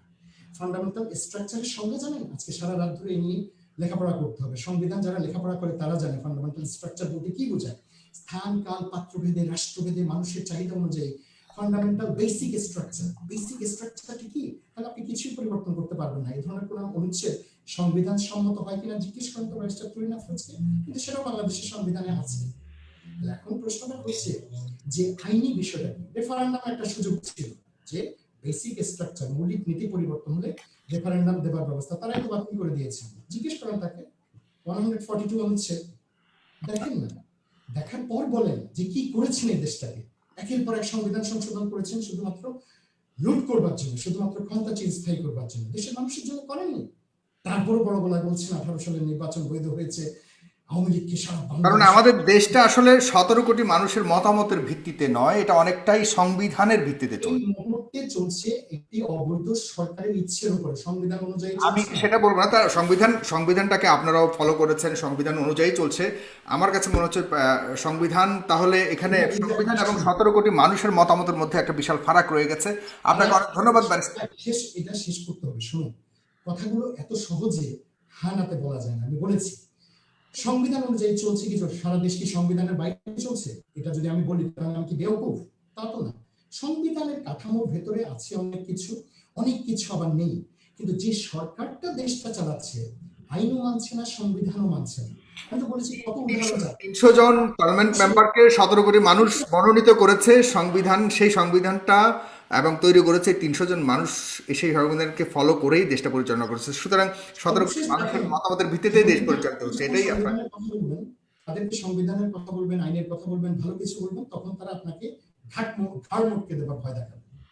জি। ওদের উপর ঘাড় মটকে দেওয়া। তো আপনি বলেন, একটা সরকারের দায়িত্বশীল ব্যক্তিরা সরকারের ভেতরে থেকে যদি আপনাকে ভয় দেখায় যে ঘাড় মটকে দেবে, এটা কোনো আইনের শাসন? এটা কোনো ন্যায় বিচারের শাসন? এটা কোনো গণতান্ত্রিক শাসন ব্যবস্থা? জি, আমরা যাচ্ছি আবার ব্যারিস্টার তুরিন আফরোজ আপনার কাছে। আপনি লম্বা বক্তব্য দিবেন, এরপরে আপনার পরেই আমরা শেষ করবো। ব্যারিস্টার আবু সাহেব, আপনাকে অনেক ধন্যবাদ। অনেকগুলি প্রশ্ন এসেছে, আমি নতুন কোনো প্রশ্ন জিজ্ঞাসা করতে চাই না। ব্যারিস্টার তুরিন আফরোজ, আপনি বলবেন। জি, ধন্যবাদ। আসলে যেটি ব্যারিস্টার সাইম অনেকক্ষণ লম্বা সময় ধরে কথা বললেন, উনি বলছেন যে হ্যাঁ বা নাতে কোনো উত্তর দেয়া যায় না, কিন্তু এই হ্যাঁ না ভোটও কিন্তু আমরা দেখেছি অতীতে হতে। আমি এক এক করে কয়েকটা যুক্তির উত্তর দিতে চাচ্ছি। এক নম্বর কথা, উনি বলেছেন যে বর্তমান সরকার রাষ্ট্রদ্রোহিতার মামলা করছে ইত্যাদি ইত্যাদি ইত্যাদি, এবং সারা রাত ধরে এই কথা বলে শেষ করা যাবে না। আমিও জানি সারা রাত ধরে এই কথা বলে শেষ করা যাবে না, তবে রাষ্ট্রদ্রোহিতার মামলা বলেও তো মামলা হচ্ছে, সেখানটাতে আত্মপক্ষ সমর্থনের সুযোগ তো পাচ্ছে। কিন্তু আমরা তো দেখেছি অন্ধকারে কালো কুঠুরিতে ফাঁসিতে ঝুলিয়ে দেওয়া হয়েছে কর্নেল তাহের থেকে শুরু করে, সেই বিচার তো হতে আমাদেরকে বহু বছর অপেক্ষা করতে হয়েছে। আমরা গ্রেনেড হামলা মামলা দেখেছি, সেই মামলাতেও দেখা গেছে যে কিভাবে হামলা করে রাজনৈতিক প্রতিপক্ষকে ধ্বংস করে দেওয়ার প্ল্যান করা হয়, কিন্তু মামলা দেয়া হচ্ছে না। তাহলে হচ্ছে আইনের শাসনে মামলাটা তো একটা প্রসেস, সেই প্রসেসটা আমি মানবো না কিন্তু অন্যভাবে সেই কাজগুলো করব, সেটা আসলে আমার কাছে একেবারে মনে হয়েছে যেটা একেবারে একটা খোঁড়া যুক্তি। আপনি বলেছেন ম্যাটার অফ কনভিনিয়েন্সে কথা বলি, বাট ব্যারিস্টার সাহেব, ম্যাটার অফ কনভিনিয়েন্সে তো আপনিও কথা বলছেন, আইন আপনি পড়েছেন, আপনি ফার্স্ট পড়েছেন, অনেক কিছু অনেক ভালো ভালো কথা বলেছেন। তো আমার কথা হচ্ছে যে সেটা আপনিও জানেন, ম্যাটার অফ কনভিনিয়েন্সে আজকে আপনিও যে জায়গায় দাঁড়িয়ে আছেন, যে প্রাচীরটার উপরে, সেখান থেকে ম্যাটার অফ কনভিনিয়েন্সে আপনি কথা বলছেন, তার উত্তরগুলো দিয়ে যাচ্ছে এক্সাম্পল। দ্বিতীয় বিষয় হচ্ছে নির্বাচনে আপনি বলছেন যে অংশগ্রহণ, 17 কোটি মানুষের বিবেককে প্রশ্ন করতে বলেছেন, যে 17 কোটি মানুষের বিবেক কি চায়। তো ঠিক আছে, আমি না হয় এই বিবেকের কথাই ধরলাম, আপনার কথাই না হয় সঠিক হলো। তো 17 কোটি মানুষের বিবেক যদি আজকে আপনাদের পক্ষে থাকে, আপনাদেরকে রাজপথে দেখি না কেন, আপনাদেরকে আন্দোলনে দেখি না কেন? আপনি বলছেন আন্দোলন করে যাচ্ছেন, সেই অর্থে আন্দোলন করে যাচ্ছেন, আন্দোলনটা কি? এটা হচ্ছে আমার তৃতীয় পয়েন্ট, সেটা আমার বোঝবার জায়গায় একটু ঘাটতি রয়েছে। সেটা যদি আপনি বলেন পেট্রোল বোমা সন্ত্রাস হচ্ছে আপনাদের আন্দোলনের একটি রূপ, তাহলে আমি সরি, যে এটা আমি কখনোই মনে করি না গণতান্ত্রিক প্রক্রিয়া এই ধরনের আন্দোলনকে আসলে আন্দোলন বলা হয়। এই বিধ্বংসীকে 24শে আগস্টে গ্রেনেড হামলা হচ্ছে আন্দোলন, তারপরে পেট্রোল বোমা, সেটা আন্দোলন, বা তাদেরকে নিয়ে যাচ্ছেন যারা মানে বিধ্বংসী কর্মকাণ্ড করছে, গাছ কেটে ফেলে রাখছে, তো এদেরকে নিয়ে আন্দোলনে যাচ্ছেন। তো সেটাকে আপনি আন্দোলন ভাবছেন কিনা আমি আসলে জানি না, এবং সেটা আপনারা যদি ভেবে থাকেন এরকম হতে পারে সেটাকে আন্দোলন আপনাদের দৃষ্টিতে, কিন্তু সাধারণ অর্থে আমি মনে করি এটা গণতান্ত্রিক প্রক্রিয়ায় কোনো আন্দোলন নয়, আরো গঠনমূলক জায়গা থেকে আন্দোলন হওয়াটা খুব জরুরি। আপনাদের আন্দোলনের সমালোচনা গুলো হচ্ছে, আপনি যেগুলো বলছেন না ব্যারিস্টার সাহেব, একদম একই রকম। এই সরকার, আমি খুব স্টেরিওটাইপ, এই সরকার জালিম সরকার, এই সরকার পুলিশ দিয়ে টিকে আছে, এই সরকার সব শেষ করে দিল, গরিবের রক্ত চুষে খেলো, ইত্যাদি ইত্যাদি। কিন্তু আমরা কিন্তু কখনোই দেখি না যে বিরোধী দলের জায়গা থেকে, যদিও আপনারা এখন সেই অর্থে বিরোধী দল নয়, কিন্তু আমাদের মন মানসিকতাই তো আমরা চিন্তা করি একটা বড় রাজনৈতিক দল, সেই জায়গায় একসেপ্টেবিলিটি আমাদের মন মানসিকতাই কিন্তু ব্যারিস্টার সাহেব সেটা আছে। এবং আমরা কিন্তু তাদেরকে তৎপর দেখতে চাই, সাধারণ নাগরিক হিসেবে আমরা তৎপর দেখতে চাই। কিন্তু সেখানটাতে হচ্ছে যে আমরা যখন সেটাকে আন্দোলন বলতে যে আমরা আন্দোলনের ভুল ব্যাখ্যা করি, তখন কিন্তু আসলে আমাদেরকে কষ্ট দেয়। আর এত লোক, 17 কোটি লোকের বিবেক নিয়ে আপনারা থাকেন, আপনারা সেখানটাতে কেন আমরা দেখি না যে সেই আন্দোলনটাকে জোরদার করতে পারছেন? আপনি একটা খুব আপত্তিকর কথা বলেছেন ব্যারিস্টার আবু সায়েম, সেটি হচ্ছে বা আপনি কথা বলতে যেয়ে আপনি যখন বলছেন যে জিয়াউর রহমান সাহেব বাংলাদেশের স্বাধীনতার ঘোষক ছিলেন, আহ আপনার প্রতি সম্মান রেখে বলছি এই ব্যাপারটি কিন্তু উচ্চ আদালতে নিষ্পত্তি হয়েছে, গায়ের জোরে কথা বলার কোনো জায়গা নেই। এবং আপনার জিয়াউর রহমান সাহেবের জীবিত অবস্থায় তিনিও কোনোদিন এই জিনিসটি দাবি করেননি। উনি ঘোষণাপত্র পাঠ করেছেন, স্বাধীনতার ঘোষণাটি পাঠ করেছেন, উনি না, এরকম আরো অনেকেই পাঠ করেছেন। কে তো লিখে দিয়েছিল? সেখান থেকে আমি নর্মালি ডিস্টার্ব আপনি করি না, আপনি সাহেব না, কে আমাকে লিখে কিন্তু দিয়েছিল? তবে আপনি যখন বলেছেন আমি কিন্তু একটুকু ডিস্টার্ব করিনি। আপনি বলে গেছেন, কিন্তু আপনি কিন্তু খুব একটা সুইপিং কমেন্ট করে দিয়ে চলে গেছেন। আপনি কিন্তু ভাববেন না এই ধরনের কথাকে আপনি যখন সংবিধানের, যদি আপনি মনে করেন যে ঠিক আছে এই আদালতও ঠিক আদালত ডিসিশন হয়নি, তাহলে স্বাধীনতার ঘোষণাপত্রকে কি আপনি অস্বীকার করবেন, যেখানে বারবার বলা হয়েছে, 3বার উল্লেখ করা হয়েছে স্বাধীনতার ঘোষণা কে দিয়েছে? আজকে যদি মেজর জিয়াউর রহমান 71 সালে যে যুদ্ধ করেছেন, যেই স্বাধীনতার ঘোষণাপত্র আমাদের কনস্টিটিউশন ছিল, যতক্ষণ না 4ঠা নভেম্বর 1972 পর্যন্ত আমরা নতুন সংবিধান পাই, এবং সেটিকে সংবিধানের অভ্যন্তরে কিন্তু আমরা সেটাকে অন্তর্ভুক্তই করা ছিল সবসময়, সেটাকে পরে সেটাকে শিডিউল 5 এটাকে ইনক্লুড করা হয়েছে। তাহলে কি আপনি বলবেন যে বঙ্গবন্ধু শেখ মুজিবুর রহমান স্বাধীনতার ঘোষক ছিলেন না? ঘোষণা দিয়েছেন একজন মেজর জেনারেল জিয়াউর রহমান। এবং আপনি তো আইনে ফার্স্ট হওয়া স্টুডেন্ট, অনেক মানে ভালো আপনি জানেন সেখানটাতে। আমার নিশ্চয়ই আপনার কাছে প্রশ্ন থাকবে যে আমাদের এই বাংলাদেশ হচ্ছে বিশ্বের বুকে প্রথম রাষ্ট্র যেটা নাকি রাইট অফ সেলফ ডিটারমিনেশনের মধ্য দিয়ে তাদের রাষ্ট্রের স্বীকৃতি পেয়েছে। এর আগে কাঙ্গাত এবং বায়াফ্রা, একটি হচ্ছে নাইজেরিয়া আর একটি হচ্ছে কঙ্গো, তারা স্বাধীনতা ঘোষণা করেছিল। একটি দেশের ভেতর থেকে স্বাধীনতা ঘোষণা দেবার জন্য article protocol 1 of to the Geneva কনভেনশনের আর্টিকেল 1 সাব-আর্টিকেল 4 এর কথা যদি আপনি দেখেন, যে যেই অনুযায়ী একটি দেশকে স্বাধীন বলা হচ্ছে, বা রাইট অফ সেলফ ডিটারমিনেশন যেটা ইউএন চার্টারে 1945 আছে, সেখানে সুস্পষ্টভাবে উল্লেখ আছে একটা রেসিস্ট রেজিম থাকতে হবে। আপনি অবশ্যই জানেন, আপনার মতো ভালো স্টুডেন্ট অবশ্যই এটা জানেন। এবং সেখানটাতে বলা আছে রেসিস্ট রেজিম যেমন থাকতে হবে, সেখানে একজন অবিসংবাদিত নেতা, তাকে কিন্তু স্বাধীনতার ঘোষণা দিতে হবে। এছাড়া ইন্টারন্যাশনাল লতে কখনো একটি রাষ্ট্রের স্বাধীনতা ঘোষণাকে একসেপ্টেবল হয় না। এবং বাংলাদেশ হচ্ছে পৃথিবীর বুকে প্রথম রাষ্ট্র যেটা সেই বৈধতাটা পেয়েছে। তাহলে আমার কথা হলো, আপনি কি মনে করেন 1971 সালে জিয়াউর রহমান সাহেব সেই অবস্থাতে ছিল? আমি যদি সুপ্রিম কোর্টের কথা বাদ দেই, বা আপনি নিজেই বলেন, আপনার এই 17 কোটি মানুষের বিবেকের কাছে আবার প্রশ্ন, এই 17 কোটি মানুষের কাছে এই প্রশ্নটি আমি রেখে গেলাম, যেহেতু সময় নেই, সাগর আমাকে আর বলতে দিবে না, যে এই কথাটি আপনি বললেন সেই কথাটি আসলে খুবই আপত্তিকর। আমি এখানটাতে তীব্রভাবে এটার আমি প্রতিবাদ করলাম, বিকজ এটা হচ্ছে আইনকে না মানা, ইতিহাসকে না মানা, মুক্তিযুদ্ধকে না মানা, আমাদের সংবিধানকে না মানা। আপনি বলেছেন, চমৎকার একটি কথা বলেছেন, আমি এটাকে খুব অ্যাপ্রিসিয়েট করি, যে কোনো মানুষ যে কোনো ভাবেই চিন্তা করতে পারে তারা কেমন রাষ্ট্র চায়, এটিতে কোনো আপত্তি নেই। এই যে চিন্তা আর স্বাধীনতা, বিবেকের স্বাধীনতা, সেই স্বাধীনতা তো আমাদের আর্টিকেল 39 তো রয়েছে, সেটি রয়েছে, চিন্তা করতে পারে। কিন্তু কথা হচ্ছে সেটা বাস্তবতাটা কি, সেটা আমাকে চিন্তা করতে হবে। ইসলামী রাষ্ট্র চাচ্ছি, ইসলামী শাসনতন্ত্র কায়েম করার স্বপ্ন দেখছি, কিন্তু বাস্তবতায় কি সেটা সম্ভব কিনা সেটি কিন্তু আমাদেরকে দেখতে হবে। আপনি খুব সুন্দরভাবে বললেন যে সেটা আমাদের বাস্তবতার নিরিখে ওই ওই দেখতে পেলো, এটা নির্ধারণ করবে কে? এটা কি কারো অধিকার আছে? নির্দিষ্ট না কেউ না আছে না, যে হ্যাঁ সে বলবে আমরা অ্যাপ্রুভ দিলাম, এখন থেকে সুন্নাহর আলোকে দেশ চলবে? আমি তো মনে করি যে 17 কোটি মানুষই সিদ্ধান্ত নেবে, রাইট? না, 17 কোটি মানুষও সিদ্ধান্ত নিতে গেলে সেই আমার সুযোগ এখানে আছে তো কি? সংবিধান, না, সংবিধানকে মানতে হবে এবং সংবিধানে যে বেসিক স্ট্রাকচারের কথা ব্যারিস্টার আবু সায়েম বলে গেলেন, যে বেসিক স্ট্রাকচার ডক্ট্রিন যেটা বলে, কনস্টিটিউশনের বেসিক স্ট্রাকচার ডক্ট্রিন, সেখানটাতে কিন্তু আমরা জানি যে আহ, সেখানটাতে কিছু জিনিসকে কখনোই পরিবর্তন করা যায় না, বেসিক স্ট্রাকচার।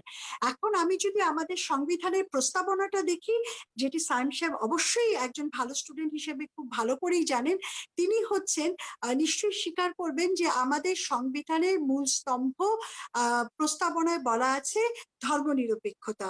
আমাদের সংবিধানের 8-2 বলা আছে যে আমাদের রাষ্ট্র পরিচালনার মূলনীতি অন্যতম, সেটি হচ্ছে সংবিধানের বলা হয়েছে ধর্মনিরপেক্ষতা। এখন আপনারা কিন্তু আল্লাহর উপর পূর্ণ বিশ্বাস একসময় এনেছিলেন, যেটিকে পরবর্তীতে আদালতের মাধ্যমে, আপনি যেহেতু আইনজীবী, উচ্চ আদালতে সেটি বিশদ ব্যাখ্যা অ্যামিকাস কিউরি দিয়ে সেখানটাতে কিন্তু আমরা জানি সেটা বাতিল করে সেটাকে বলা হয়েছে it is unconstitutional. To change the constitution from ধর্মনিরপেক্ষতা থেকে সেটাকে যখন আমরা নিয়ে আসলাম আল্লাহর প্রতি পূর্ণ আস্থাতে, সেটি চেঞ্জ করা হয়েছে।